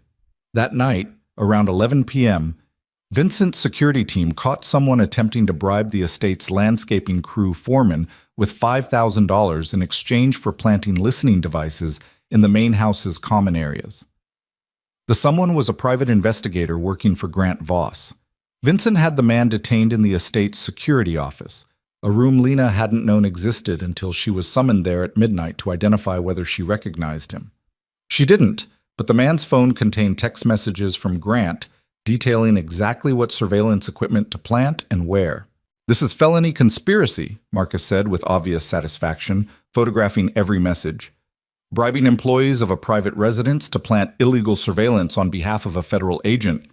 Voss just graduated from career-ending stupidity to potential prison time." "What do we do with him?" Lena asked, nodding toward the private investigator who sat handcuffed and looking terrified in the corner. "We let him go," Moretti said calmly, "with a very clear message that if he ever sets foot on my property again, or if he tells Voss that we caught him, he'll regret both decisions. Then we document everything and add it to our case file." The private investigator was released 20 minutes later, presumably to report his failure to Grant without mentioning his capture. Lena watched him leave through the security monitors, his car speeding through the gates like pursued prey. "Voss is going to escalate," Vincent predicted. "He's tried direct threats, tried surveillance, tried using proxies. When those fail, he'll get desperate." "Good," Moretti said, and there was something predatory in his smile. "Desperate men make the kind of mistakes that end careers." Over the next week, the pattern continued. Grant called Lena twice more, each conversation recorded and documented. He pushed for more detailed information, grew frustrated when she claimed limited access, alternated between threats about Sophie and promises that cooperation would be rewarded. Each call made Lena's skin crawl, but she stuck to the script Moretti and Marcus had prepared, providing information that sounded valuable but was actually sanitized intelligence that revealed nothing useful about Moretti's actual operations. Meanwhile, Marcus's investigation into Grant revealed a pattern of misconduct that went back years. Unauthorized surveillance on other cases, evidence that had mysteriously disappeared from federal custody, witnesses who'd been intimidated into changing testimony. Grant Voss wasn't just cutting corners. He was fundamentally corrupt, using his federal badge to run what essentially amounted to a personal vendetta service. He's done this before, Marcus explained during one of their evening strategy sessions. Gone after people he perceived as threats or enemies, used his position to destroy them. You're just his latest target, Lena. If we don't stop him now, he'll do this to someone else. The realization that she was just one entry in a long list of Grant's victims should have been depressing. Instead, it fueled Lena's determination. She wasn't just protecting herself and Sophie anymore. She was potentially stopping Grant from hurting other people who might not have Dante Moretti's resources backing them up. 10 days after the initial phone call, everything came to a head. Grant contacted Lena with new urgency, demanding a face-to-face meeting to discuss sensitive information he couldn't trust to phone calls. The meeting was set for midnight at a public park in Queens, isolated enough for privacy, public enough that Lena theoretically shouldn't feel threatened. Absolutely not, Moretti said flatly when Lena reported the request. It's too risky. He could be planning anything from additional intimidation to physical harm. But it's also an opportunity, Marcus countered. If he's demanding face-to-face contact, he's probably planning to escalate. Maybe physical threats, maybe showing her fabricated evidence, maybe bringing additional leverage. Whatever it is, if we can record it, we'll have even stronger evidence. By putting Lena in danger, Moretti said, his voice tight with controlled anger. No. Find another way. There is no other way, Lena heard herself say. Grant's getting suspicious. I can hear it in his voice. He thinks I'm holding back, which I am. If I refuse this meeting, he'll know something's wrong. He'll either disappear or he'll follow through on his threats about Sophie. Your sister is protected. But he doesn't know that. And even if he can't actually touch her treatment, he can make our lives hell in other ways. File false reports, trigger investigations, use his federal credentials to create problems we can't easily solve. Lena looked at Moretti directly. You said desperate men make mistakes. Let's make him desperate enough to make a mistake we can use to finish this. The silence that followed was heavy with tension. Finally, Moretti turned to Vincent. Full tactical support. I want eyes on that park from every angle, close-range audio surveillance, and a response team positioned within 30 seconds of Lena's location. She wears a wire, carries a panic button, and at the first sign of physical threat, we extract her immediately. I'll coordinate with Marcus, Vincent said, already moving toward communications equipment. Moretti looked at Lena, his expression harder to read than usual. You're sure about this? No, she admitted, but I'm sure that staying passive isn't working, and I'm sure that I want Grant Voss out of my life permanently. If this meeting gives us the evidence we need to make that happen, it's worth the risk. You're braver than you think, Moretti said quietly, or more desperate. Sometimes it's hard to tell the difference. The meeting was set for midnight on a Tuesday. Lena spent the hours before in careful preparation. Marcus fitted her with surveillance equipment so sophisticated it was invisible. Vincent briefed her on hand signals and emergency protocols, and Moretti insisted she carry a small canister of pepper spray that she sincerely hoped she wouldn't need. Sophie knew something was happening. Her sister had developed an almost supernatural ability to sense danger. But Lena deflected with partial truths about meeting with someone from her old job to handle paperwork. The lie sat heavy, but the alternative was terrifying, a sick 15-year-old with information she couldn't change and didn't need. At 11:30, Vincent drove Lena to Queens in an unmarked sedan, his presence somehow both comforting and a reminder of how seriously everyone was taking potential danger. Marcus and 2 other security specialists were already positioned around the park, invisible to casual observation but ready to respond instantly. You remember the signals? Vincent asked as they pulled up 2 blocks from the meeting location. Right hand touching my ear means I need immediate extraction. Left hand on my hip means I'm okay, but want backup closer. Lena took a shaky breath. Vincent, what if this goes wrong? Then we handle it, he said simply. But it won't go wrong, Ms. Hart. We're very good at what we do, and we don't leave our people behind. Our people. There it was again, that sense of belonging to something larger and more dangerous than she'd ever intended. Lena walked to the park alone, her footsteps echoing in the October night. The location Grant had chosen was a small neighborhood park with scattered benches and a playground that looked eerie in the streetlight shadows. Empty at this hour, the isolation was complete. Grant was already there, sitting on a bench near the playground, wearing a jacket despite the mild night.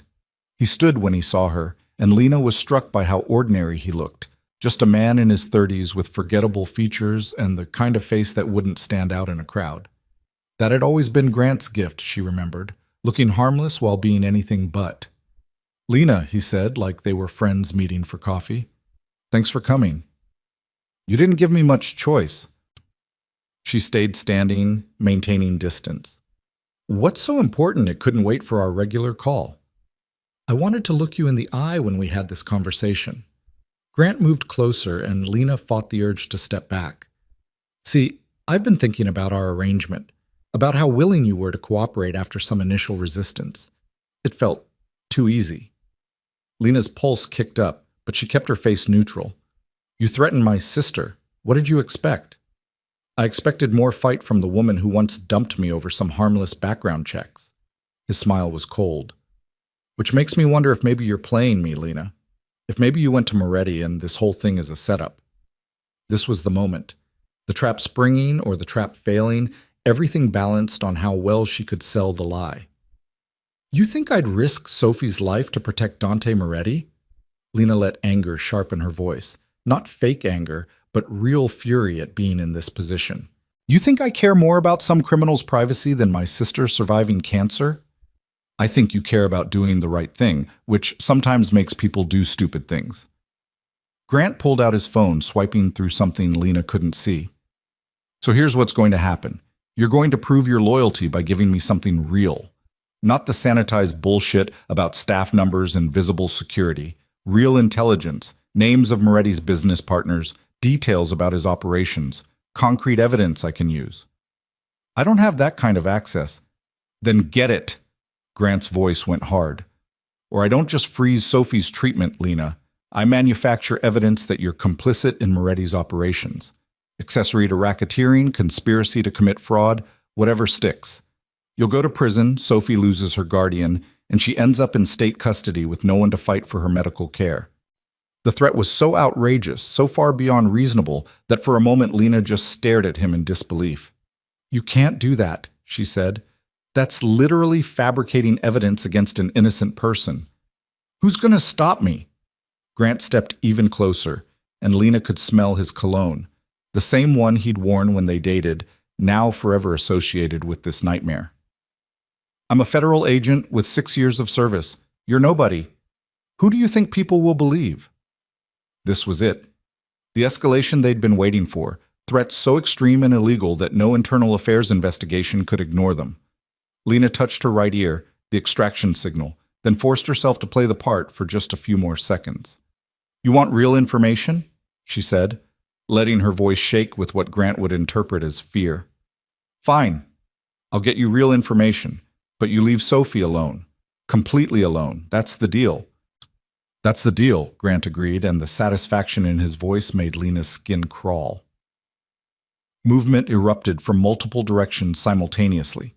Vincent appeared from behind the playground equipment, Marcus materialized from the tree line, and 2 more security specialists cut off the park's exits with the precision of military operators.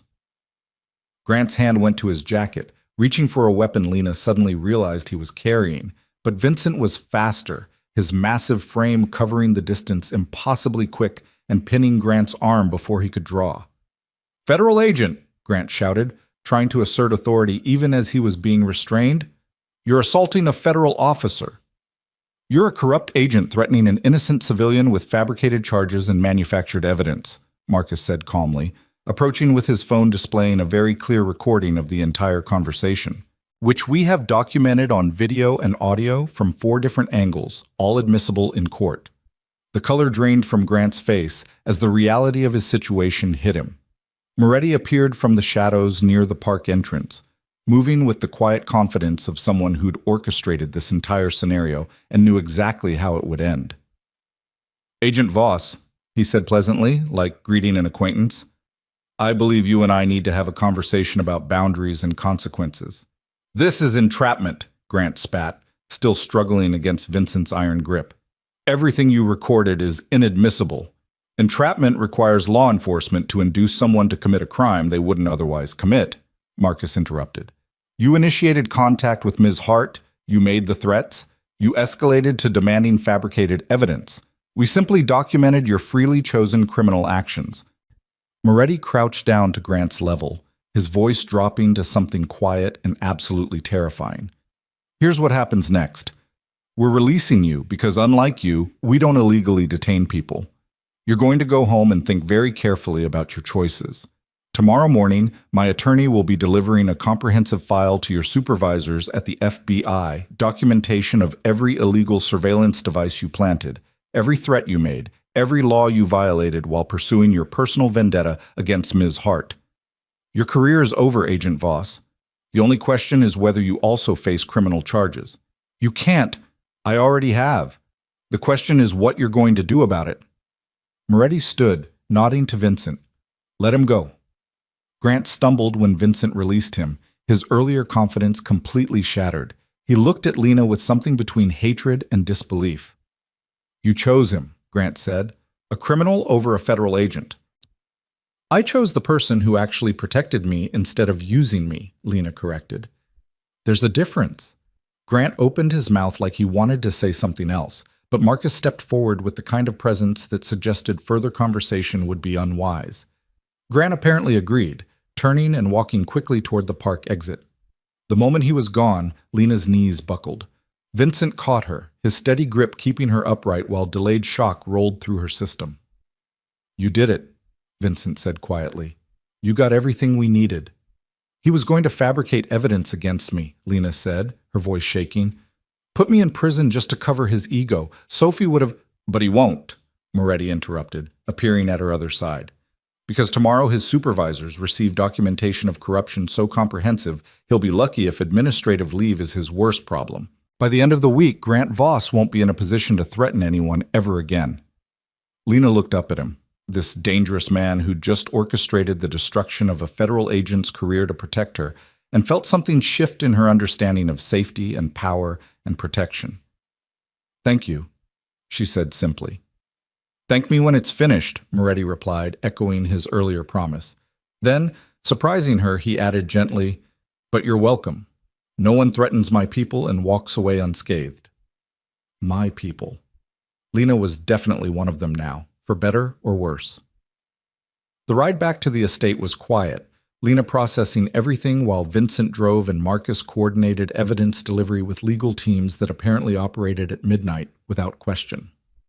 The city lights blurred past the windows, Manhattan's skyline sharp against the night sky, and Lena felt like she was seeing it all from a completely different angle than she had just 2 weeks ago. Back at the guest house, she found Sophie still awake despite the late hour, curled on the couch with a book and obvious worry. You're okay, Sophie said immediately, relief flooding her face. I knew something was happening. Don't try to lie. Grant's gone, Lena said, sinking onto the couch beside her sister. Or he will be soon. Moretti helped me build a case against him for corruption and illegal threats. By tomorrow, Grant won't be able to hurt us anymore. Sophie processed this with the gravity that had become her default mode. You used yourself as bait to take down your corrupt federal agent ex-boyfriend with help from a Mafia boss. Lena, your life is insane. I know. Lena pulled her sister close, breathing in the familiar scent of her shampoo and feeling the too fragile frame that was slowly, hopefully, getting stronger. But you're safe, that's what matters. We're safe, Sophie corrected. Both of us. For the first time in longer than Lena could remember, that actually felt true. The fallout from Grant Voss's spectacular professional implosion arrived faster than even Marcus had predicted. Lena woke the next morning to her phone buzzing with a news alert that made her read the headline 3 times before believing it was real. FBI agent suspended pending investigation into misconduct allegations, the New York Times reported, complete with Grant's official bureau photograph staring back at her from the screen. The article was sparse on details, citing ongoing internal review and multiple complaints regarding unauthorized surveillance. But the message was clear. Grant Voss's career was circling the drain in very public fashion. Sophie appeared in Lena's bedroom doorway with her own phone, her eyes wide. It's everywhere. CNN, local news, even Twitter. They're calling him the rogue agent and speculating about corruption scandals. Moretti works fast, Lena murmured, scrolling through article after article. Each one painted Grant in increasingly unflattering terms, suggesting a pattern of misconduct that the Bureau had allegedly overlooked for years.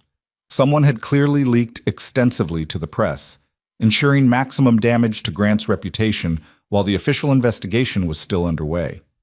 Her secure phone buzzed with a text from Marcus. Phase 1 complete. Federal prosecutors reviewing criminal charges for illegal surveillance and witness intimidation. Recommend you avoid all media contact. Lena showed the message to Sophie, who let out a long breath. So it's really over? Grant can't come after us anymore? Not without committing career suicide on top of actual suicide, Lena said. He's going to be too busy defending himself to threaten anyone else. But even as she said it, a small voice in the back of her mind whispered warnings about cornered animals and desperate men. Grant had always been vindictive when challenged, and humiliation tended to make him mean rather than cautious. She pushed the worry down and focused on the day ahead. Brutus needed training, Sophie had a checkup with Patricia, and Lena had promised herself she wouldn't let Grant's shadow contaminate the life she was building here. The morning training session with Brutus revealed remarkable progress. The dog, who'd been a hair-trigger disaster 3 weeks ago, now responded to verbal cues with reliability, maintained calm even when landscaping crews created sudden noise, and most impressively had started showing genuine playfulness during exercise sessions. "Look at you," Lena said, throwing a tennis ball that Brutus retrieved with enthusiasm rather than anxiety. "You're remembering how to be a dog instead of a weapon." Brutus dropped the ball at her feet, his tail wagging so hard his entire back end wiggled. The transformation was stunning, and Lena felt pride swell in her chest at the evidence that patience and proper conditioning could undo even severe trauma. Moretti appeared at the edge of the training yard around 11, watching with the same expression he'd worn before, something between satisfaction and something softer that Lena couldn't quite name. "He's playing," Moretti observed, his voice carrying genuine wonder. "I've had him 2 years and I've never seen him play." "Play is a sign of security," Lena explained, calling Brutus back for a water break. "Dogs who feel constantly threatened don't waste energy on non-survival activities. The fact that he's playing means his nervous system is finally starting to relax." "You did that." It wasn't a question. "We did it together. You gave him stability, safety, consistent routines. I just helped him learn to trust those things." Lena paused, then added, "How are you feeling about yesterday? The situation with Grant?" Moretti's expression shifted, professional mask sliding into place. "Satisfied.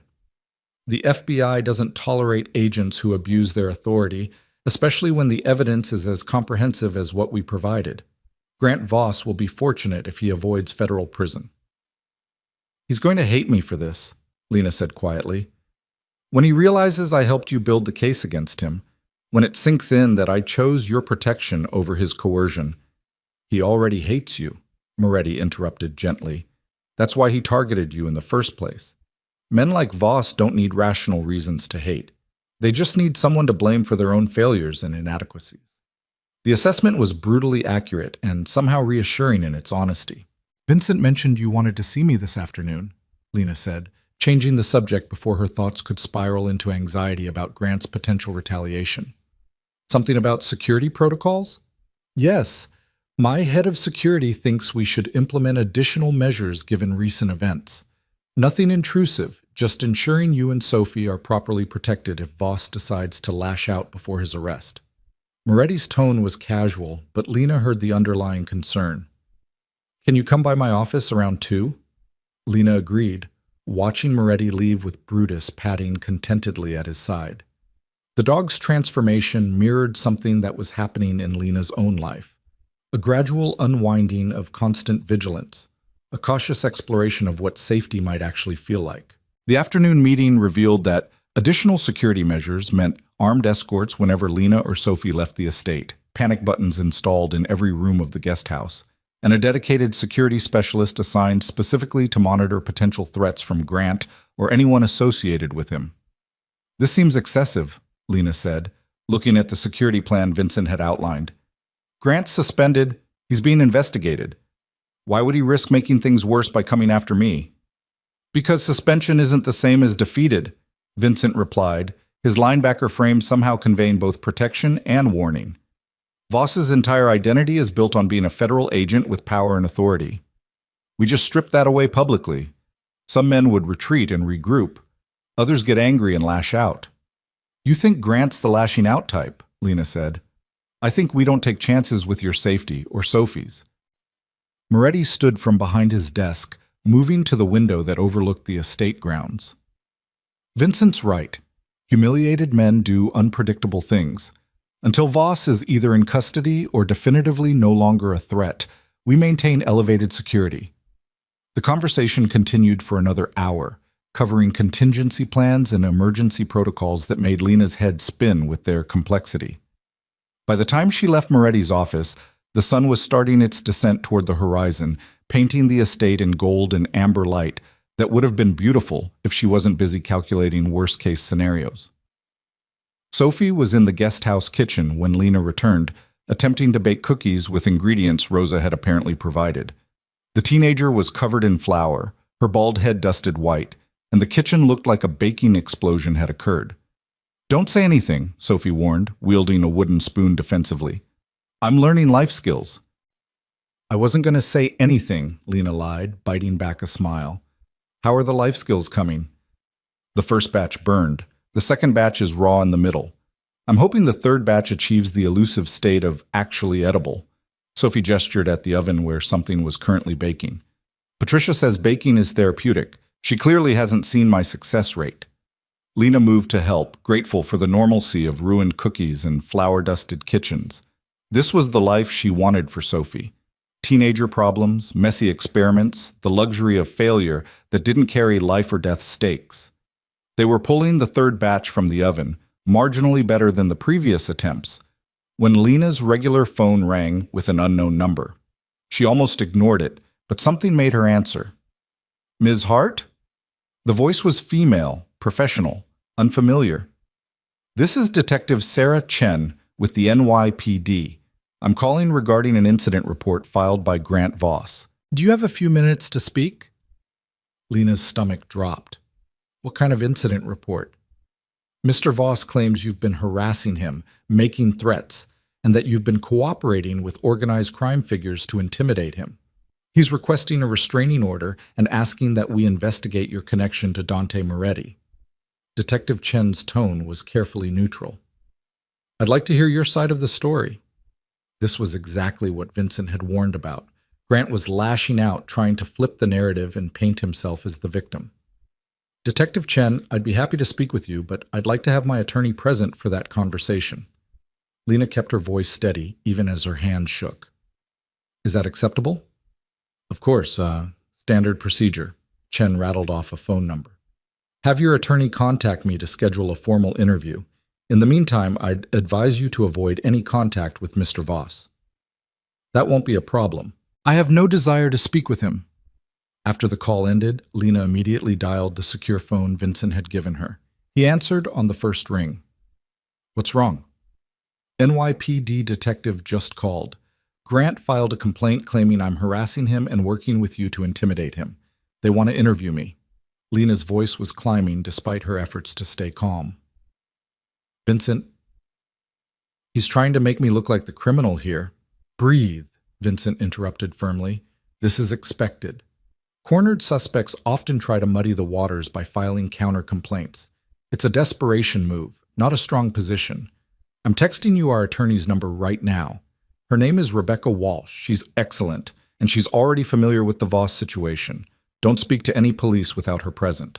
The text arrived seconds later. Lena saved the number with trembling fingers while Sophie watched with wide, worried eyes. Is Grant causing problems again? Sophie asked once Lena hung up. He's trying to, Lena admitted, but Moretti's people are handling it. I just need to talk to an attorney and give a statement. Lena, Sophie's voice was small, younger than her 15 years. When does this end? When do we get to stop looking over our shoulders? Lena pulled her sister close, breathing in the scent of flour and vanilla and the medicated shampoo Sophie had to use during treatment. Soon, I promise. But the promise felt fragile, like something that could shatter at the first sign of pressure. The meeting with Rebecca Walsh happened the next morning in Moretti's study, a power move that made clear Lena wasn't some isolated civilian, but someone under the protection of an organization with substantial resources. Walsh was in her 40s, dressed in a perfectly tailored suit, with the kind of sharp intelligence that suggested she won most battles before they reached courtrooms. Detective Chen's inquiry is standard procedure given Voss's complaint, Walsh explained, reviewing notes on her tablet. But his allegations are weak. He claims you're harassing him, but he can't provide evidence because you haven't contacted him at all. He claims you're working with organized crime to intimidate him, but the evidence we provided to the FBI shows he was the one doing the intimidating. So we just ignore it? Lena asked. We cooperate fully while controlling the narrative. I'll schedule your interview with Detective Chen, you'll answer questions truthfully, and I'll ensure the detective understands the context, that you're a victim of Voss's illegal surveillance and threats, not a co-conspirator in some imaginary intimidation campaign. Walsh smiled, and it was the smile of someone who enjoyed dismantling false narratives. Voss is grasping at straws. We're not going to let those straws save him. The interview happened 2 days later at a Manhattan precinct, with Walsh present and Detective Chen conducting the questioning with professional thoroughness.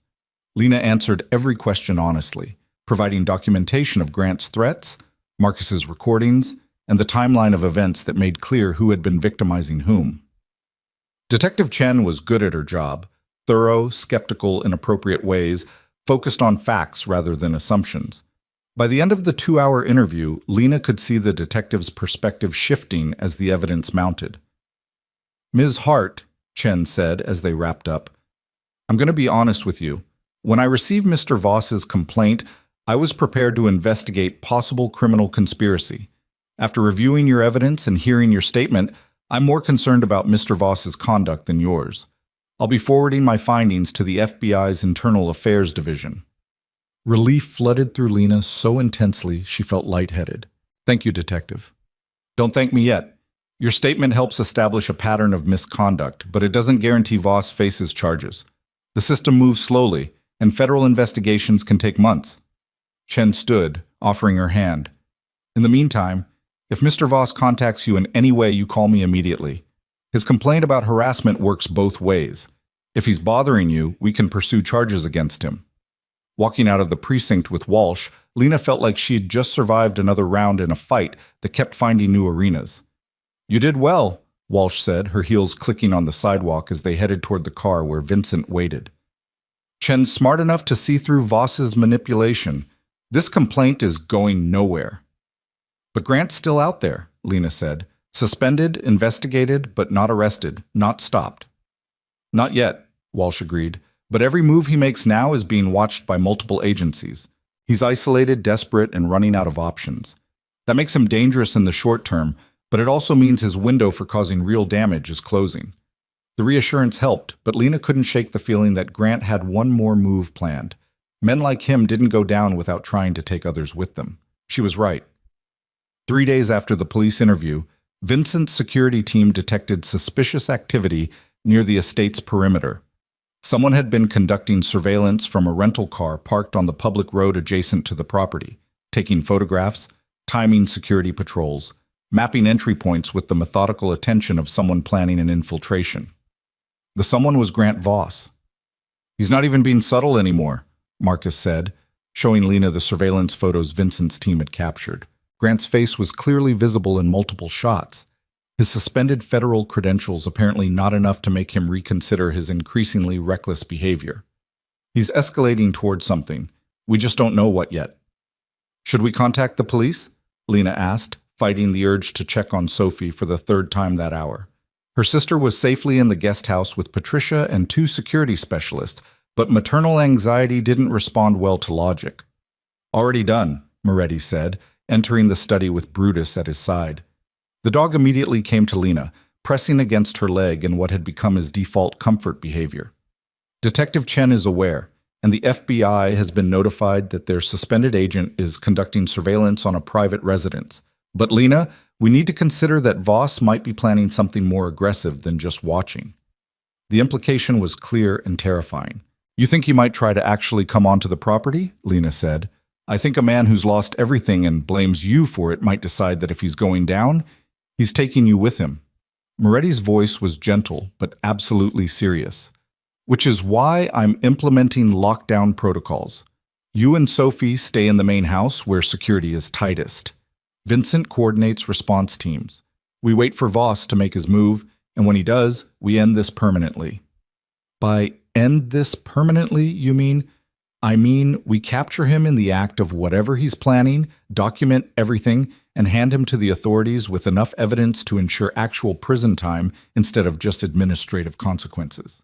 Moretti paused, then added with deliberate emphasis, I don't kill federal agents, Lena, no matter how corrupt they are. The attention isn't worth it, but I absolutely will ensure they face justice. The distinction mattered, and Lena appreciated the clarity. Moving into the main house felt like regression, back to being protected and contained instead of building independent lives. But Sophie took it with characteristic pragmatism, treating the whole thing like an adventure as she explored rooms she'd only glimpsed during dinner visits. This is like living in a museum, Sophie said, examining the art in one of the guest suites Moretti had assigned them. A really expensive museum where everything is perfectly arranged and probably costs more than our entire old apartment building. Try not to break anything, Lena advised, though her attention was divided between Sophie's exploration and the security monitors Vincent had installed in their suite.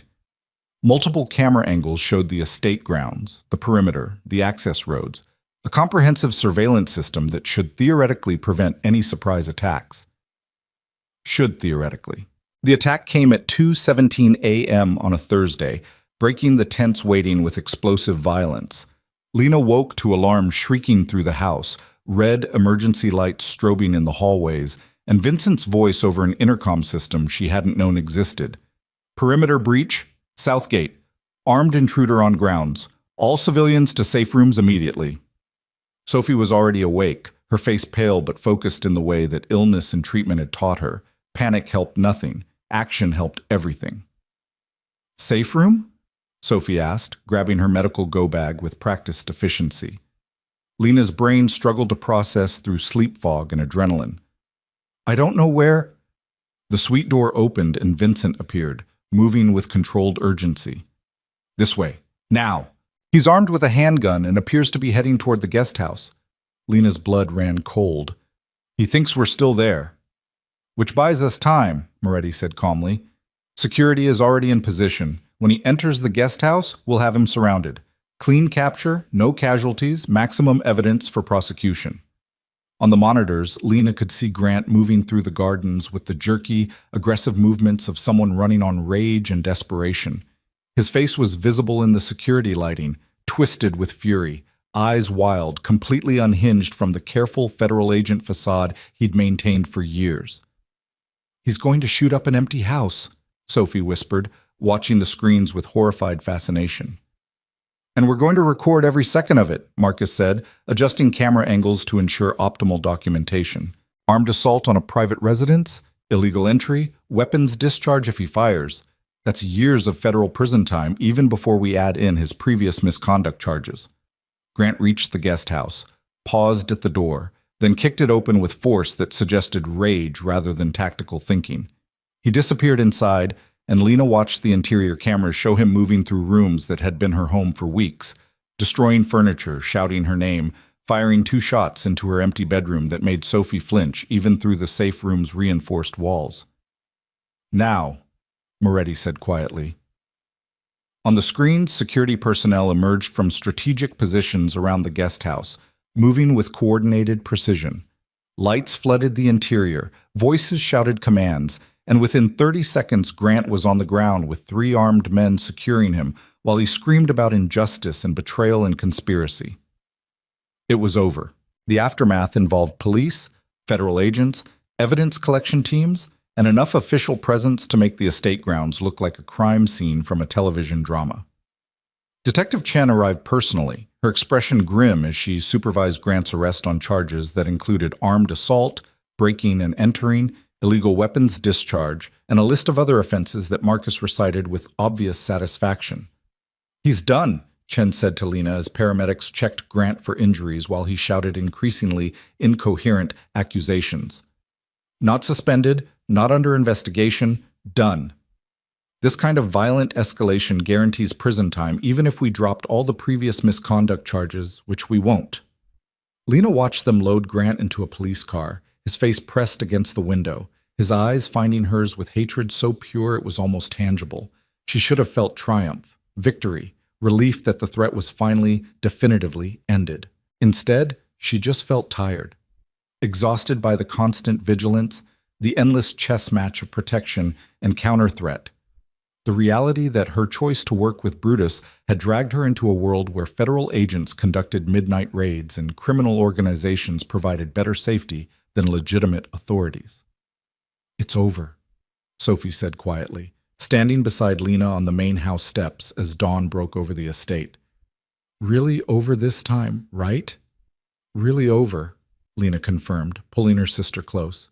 "Grant's going to prison. He can't hurt us anymore." "Then why do you look sad?" Lena considered the question, watching Moretti speak with Detective Chen near the ruined guest house. "Because I'm realizing how much my life has changed.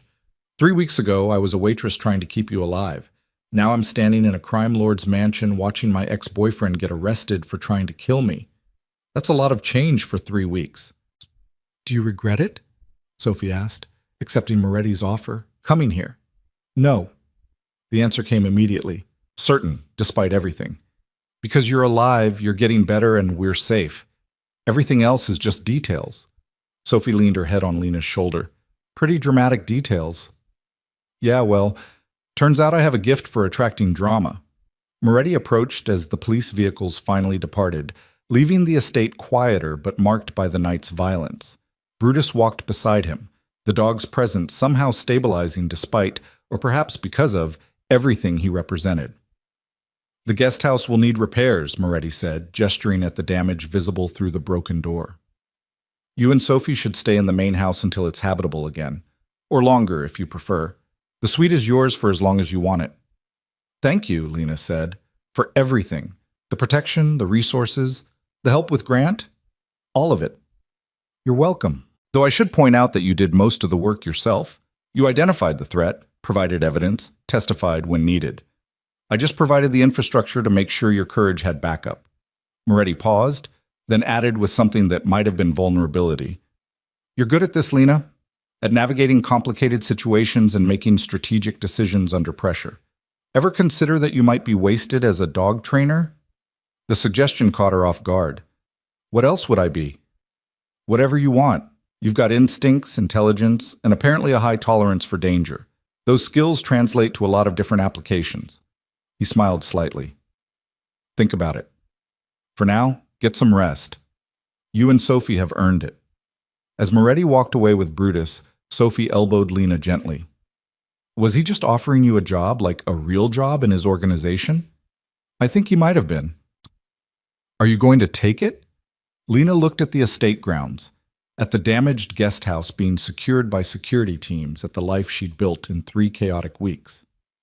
"I don't know," she said honestly, "but I'm not ruling anything out anymore. This whole experience taught me that the rules I thought governed the world aren't as fixed as I believed. Sometimes the criminals protect you better than the authorities. Sometimes the monsters are more human than the heroes. Sometimes you have to make choices that don't fit into neat categories of right and wrong." "That's very philosophical for 5 a.m., Sophie observed. "I haven't slept. Philosophy happens when you're running on adrenaline and existential crisis." They headed inside as the sun climbed higher, transforming the estate from crime scene back into the beautiful, dangerous sanctuary it had always been. Lena's future felt uncertain in ways both terrifying and oddly liberating. No clear path forward, no obvious next steps, just possibilities spreading out like unmarked roads. But Sophie was safe. Grant was gone, and Lena had discovered reserves of strength and capability she hadn't known existed. For now, that was enough. Watching her sister regain weight and energy and color in her cheeks, Felt like watching a miracle happen in slow motion, evidence that sometimes desperate gambles paid off in ways that justified the risks. Lena's work with Brutus had progressed beyond basic rehabilitation into something approaching genuine partnership. The dog who'd been a weapon 3 months ago now demonstrated complex behavioral understanding, responding to subtle cues and displaying emotional intelligence that suggested trauma could be healed rather than just managed. Their training sessions had become collaborative rather than corrective, Brutus offering trust and Lena offering guidance in an exchange that felt mutual and earned. He's ready for public reintegration, Lena told Moretti during a progress review in mid-November. The estate grounds dusted with early snow that made everything look softened and clean. The way her pulse kicked up when she heard his voice in the hallway, the way she found excuses to extend their training debriefs beyond strict necessity.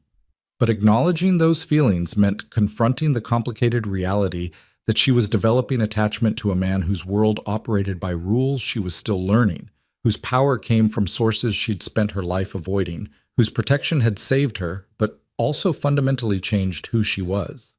"I'm focused on Brutus," Lena said firmly, redirecting the conversation before it could spiral further. "Everything else is secondary." Sophie's knowing smile suggested she wasn't buying the deflection, but she dropped it.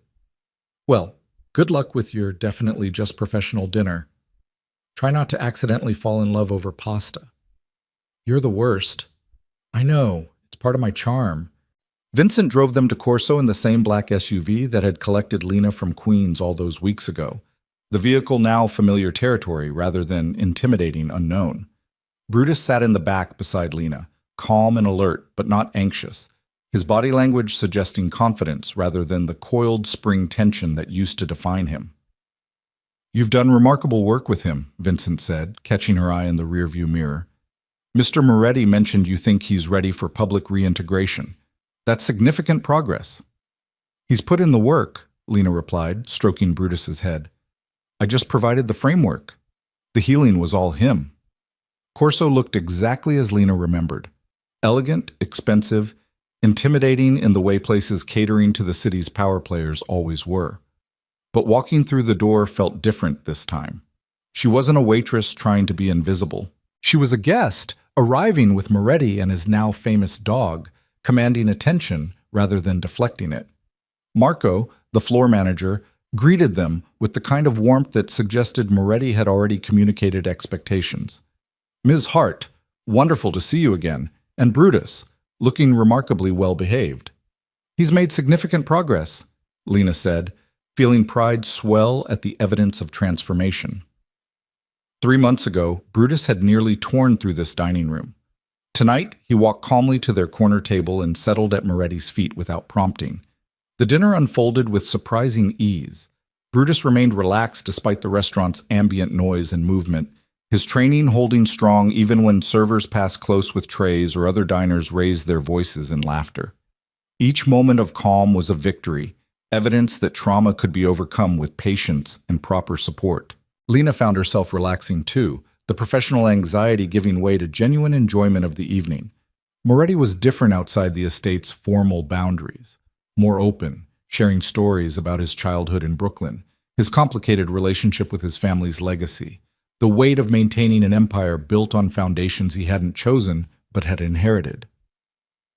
"My father always said the hardest part of this life isn't the violence or the risk," Moretti said over dessert, his voice low enough to not carry beyond their table. "It's the isolation, never being able to fully trust anyone because trust is a weakness people will exploit."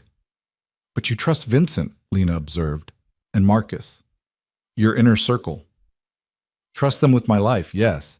But there's a difference between professional trust and genuine connection. One is transactional. The other requires vulnerability most people in my position can't afford." He paused, and something in his expression shifted. "Until recently, I thought those two things were mutually exclusive in my world." The weight of the statement settled between them, heavy with implication. "What changed?" Lena asked quietly. "You did." Moretti's eyes met hers directly, dark and intense and absolutely certain. "You walked into chaos with nothing but instinct and compassion, stopped a situation everyone else thought was unsalvageable, and showed me that sometimes the most valuable thing someone can offer is honest care without agenda. That's rare, Lena. That's worth protecting. Lena's breath caught, her careful professional boundaries suddenly feeling inadequate for the moment. I just did what seemed right. Exactly. You didn't calculate angles or position for advantage. You saw a traumatized animal and a person being extorted and responded with integrity. That's not common in my experience, that's exceptional. Before Lena could formulate a response that wouldn't expose how much his words affected her, movement near the restaurant's entrance caught her attention. A woman was entering with the kind of presence that turned heads, late 30s, elegant in the way money and confidence created, moving through the dining room like she owned it. Moretti's expression shifted, professional mask sliding into place. Shit. What? Who is she? Isabella Marchetti, my ex-wife. His voice carried tension Lena hadn't heard before. This is going to be complicated. Isabella spotted them within seconds, her path changing course to approach their table with deliberate intention. Up close she was stunning, dark hair, sharp features, eyes that assessed Lena in a single sweeping glance, and apparently found her interesting rather than threatening. Dante, Isabella said warmly, like they were old friends rather than former spouses. I heard you were dining here tonight. Thought I'd stop by and say hello. Isabella. Moretti stood, the gesture automatic courtesy despite visible discomfort. This is Lena Hart. She's been working with Brutus. Lena? Isabella Marchetti. The famous dog whisperer, Isabella said, extending her hand. I've heard impressive things about your work. Dante's associates are quite taken with Brutus's transformation. Lena shook her hand, noting the casual mention of Moretti's associates that confirmed Isabella wasn't just familiar with his world, but embedded in it. He's made remarkable progress. The credit belongs to him more than me. Modest? How refreshing. Isabella's smile was sharp and not entirely friendly. Dante, might I borrow you for a moment? Business matter that can't wait. It wasn't really a question. Moretti glanced at Lena with something like apology before following Isabella to a quieter corner of the restaurant, leaving Lena alone with Brutus and a rapidly cooling dessert. The dog sensed her tension, pressing closer to her leg in the comforting behavior they'd developed. Lena scratched his ears, trying not to obviously watch Moretti and Isabella's conversation, while absolutely watching it from her peripheral vision. Their body language was familiar, not romantic, but intimate in the way people who'd shared history became. Isabella was animated, gesturing with wine-glass precision, while Moretti listened with the careful attention he gave serious matters. Whatever they were discussing wasn't casual. After 10 minutes that felt like an hour, Moretti returned alone. Isabella had disappeared, presumably to her own table or her own agenda. I apologize for that, Moretti said, settling back into his chair with visible effort to reclaim the evening's earlier ease. Isabella has a gift for timing her interruptions for maximum impact. Is everything okay? Lena asked carefully, not wanting to pry but unable to completely hide her concern. Define okay. Moretti's smile was wry. She's proposing a business merger that would expand both our territories significantly. It's actually a smart strategic move, which makes it hard to refuse for purely personal reasons. Personal reasons like not wanting to work closely with your ex-wife? Among other things, he paused, seeming to wrestle with how much to share. Isabella and I divorced 3 years ago because we wanted fundamentally different things from life. She wanted empire building and legacy creation. I wanted something quieter, less violent, more genuine. You wanted out, Lena said, understanding clicking into place. I wanted options beyond the life my father built and I inherited. But when you're born into this world, exit strategies are complicated. There's no simple resignation letter. Moretti looked at Brutus, then at Lena. Working with you, watching Brutus heal from trauma and learn to trust again, it's reminded me that transformation is possible even when it seems impossible. That being made into something doesn't mean you have to stay that thing forever. The vulnerability in his admission was staggering, and Lena felt the full weight of what he was offering, not just professional respect, but genuine emotional honesty. What are you saying? She asked softly. I'm saying that I'm tired of running an organization I inherited rather than chose. I'm saying I've been working with federal prosecutors for 6 months to provide information that will help dismantle the more violent elements of my father's legacy. I'm saying I want out, Lena. I want a life that doesn't require bulletproof cars and armed security and constant vigilance. He met her eyes directly. And I'm saying that knowing you has made me believe that kind of life might actually be possible. Lena's mind reeled, trying to process the implications. You're cooperating with federal prosecutors? Dante, that's dangerous. Yes, which is why only Vincent, Marcus, and my attorney know. The deal is complex. I provide intelligence on organized crime networks in exchange for immunity and assistance transitioning my legitimate businesses away from the illegal operations. It'll take years to fully extract myself, but the process is underway. Why are you telling me this? Because I trust you. Because you've proven yourself honest and loyal in situations where either quality could have gotten you killed. And because... He stopped, seemed to gather courage, then continued. Because I care about you, Lena. More than I should given our current professional relationship and the complexity of my situation. But I wanted you to know that the version of me you see, the crime boss, the dangerous man, that's not who I want to be anymore. I'm working towards something different. The confession landed with the force of something precious and fragile, and Lena felt her careful emotional boundaries dissolving completely. I care about you too, she admitted, the words feeling both terrifying and inevitable, which is complicated and probably inadvisable and definitely something I should have better boundaries about, but there it is. Moretti's smile transformed his entire face, genuine warmth replacing the careful control. Complicated and inadvisable seems to be our pattern. Maybe we're good at complicated, Lena suggested. Maybe we are. The rest of the dinner passed in a haze of conversation that ranged from serious to playful, professional boundaries officially abandoned in favor of something more honest and potentially more dangerous. By the time Vincent collected them, Lena felt like she'd crossed a threshold she couldn't uncross, acknowledging feelings that changed everything about how she understood her place in Moretti's world. Sophie was awake when Lena returned to their suite, curled on the couch with a book and obvious curiosity. So, Sophie prompted, how was your definitely just professional dinner? Shut up, Lena said, but she was smiling. That good, huh? Sophie grinned. I knew it. You're falling for him. It's more complicated than that. He's trying to leave his organization working with federal prosecutors to transition out. It's going to take years and it's dangerous and you're all in anyway, Sophie finished, because you're Lena Hart, and when you commit to something, you commit completely. It's your superpower and your fatal flaw rolled into one. The assessment was uncomfortably accurate. What do I do, Soph? I mean, caring about someone who's actively trying to dismantle a criminal empire while still running it, that's not exactly a stable foundation for a relationship. Is any foundation really stable? Sophie countered. Dad died when we were kids. Mom left because she couldn't handle it.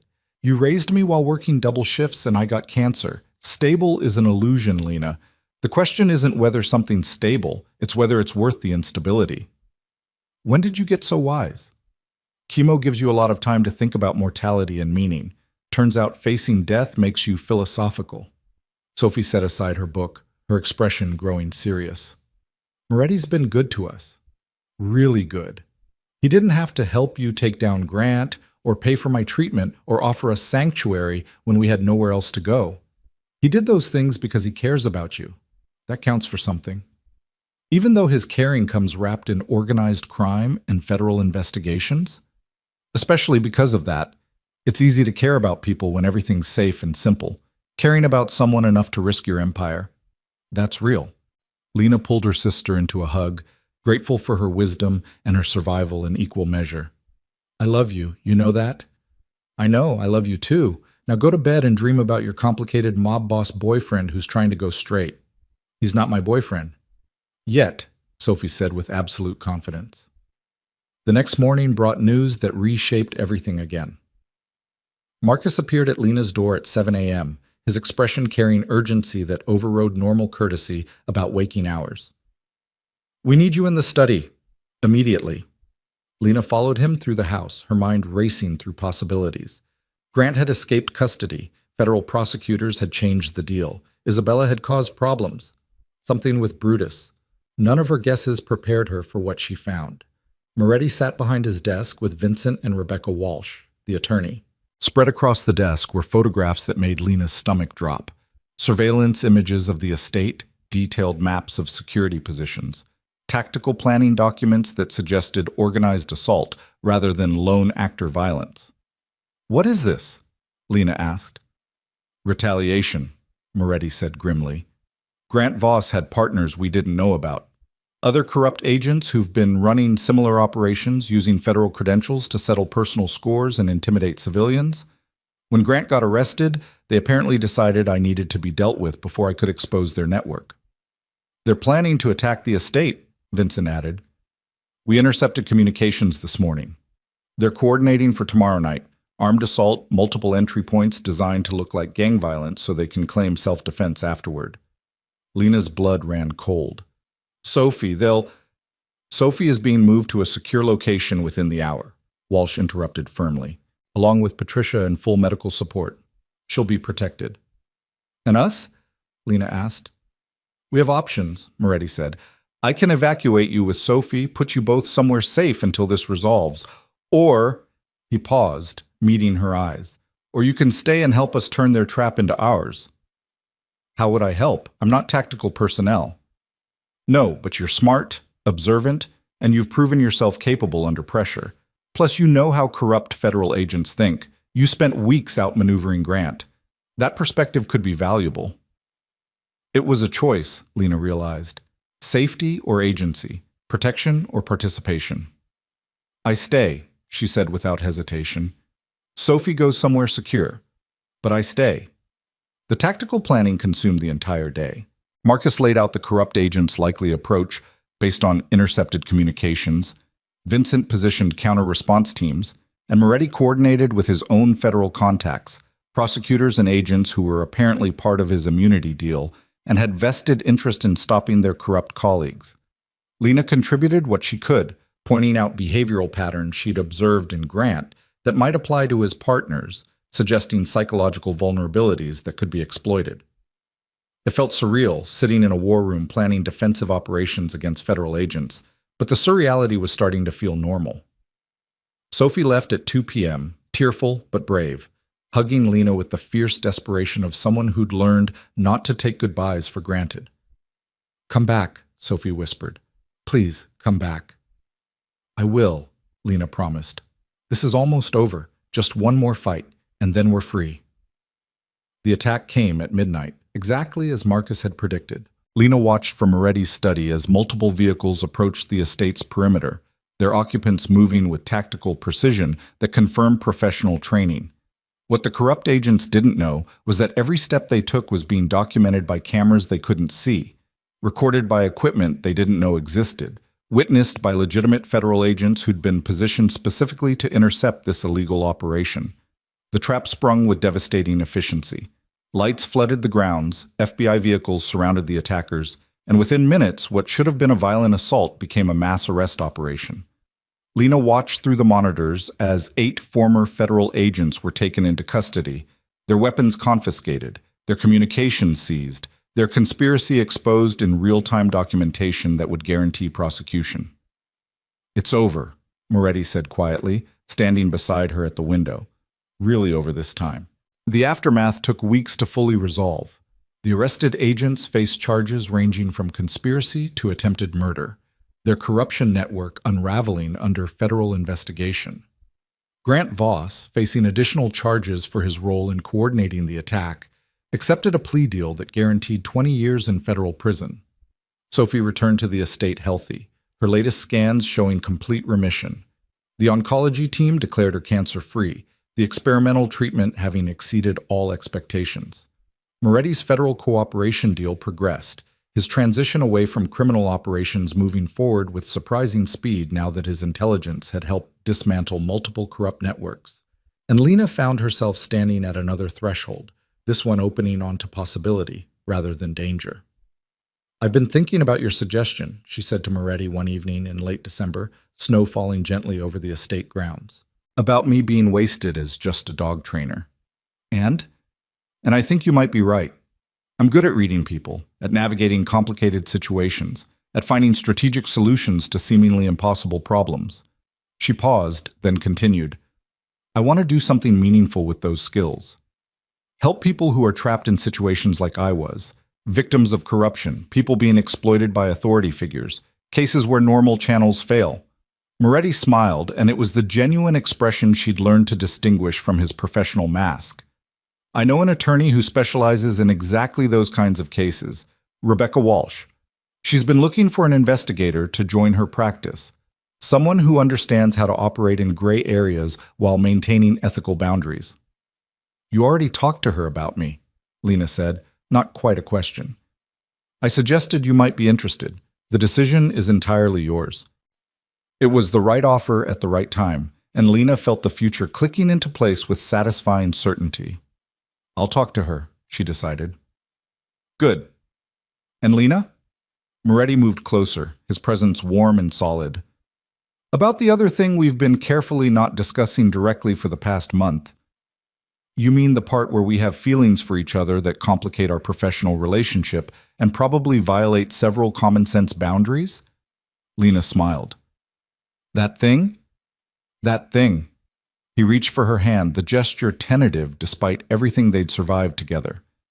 I know the timing is terrible and my situation is complicated, and you deserve someone whose life doesn't come with federal investigations and transitional periods. Dante. Lena squeezed his hand, stopping the spiral. I don't want someone whose life is simple and safe. I want someone who's honest about their complexity and working to become better. That's you. That's worth waiting for.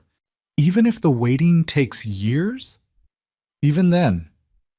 He kissed her then, soft and careful and full of promise, and Lena felt the final piece of her new life settle into place. 6 months later, Lena Hart sat in Rebecca Walsh's law office, reviewing case files for people who needed the kind of help that blended legal expertise with strategic intervention. Sophie was healthy, attending school, planning her 16th birthday party with the enthusiasm of someone who'd earned the right to celebrate life. Moretti's transition was progressing, his legitimate businesses thriving, his illegal operations being systematically dismantled under federal oversight, his path toward genuine exit becoming clearer with each passing month. Brutus had become something of a celebrity, his transformation from violent enforcer to therapy dog inspiring features in veterinary journals and behavioral science publications. He spent his days visiting hospitals and schools, proving that trauma could be healed and monsters could become miracles with proper care. And Lena had discovered that her gift for navigating impossible situations translated perfectly into advocacy work for people trapped in systems designed to exploit them. She was no longer the scared waitress drowning in medical debt, willing to take any lifeline offered.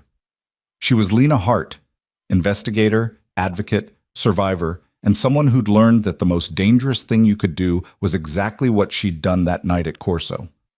Step forward when everyone else stepped back. See possibility where others saw only threat. Choose courage over comfort, even when the cost seemed too high to pay. The broken Pitbull had found his way back to calm. The dying girl had found her way back to health. The corrupt agents had found their way to justice. And Lena had found her way to a life she'd never imagined but had somehow always been moving toward, built on foundations of honesty, courage, and the revolutionary act of believing that transformation was possible, even for things that seemed permanently broken.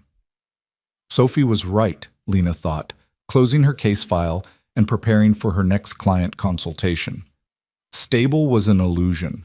The real question was whether something was worth the instability.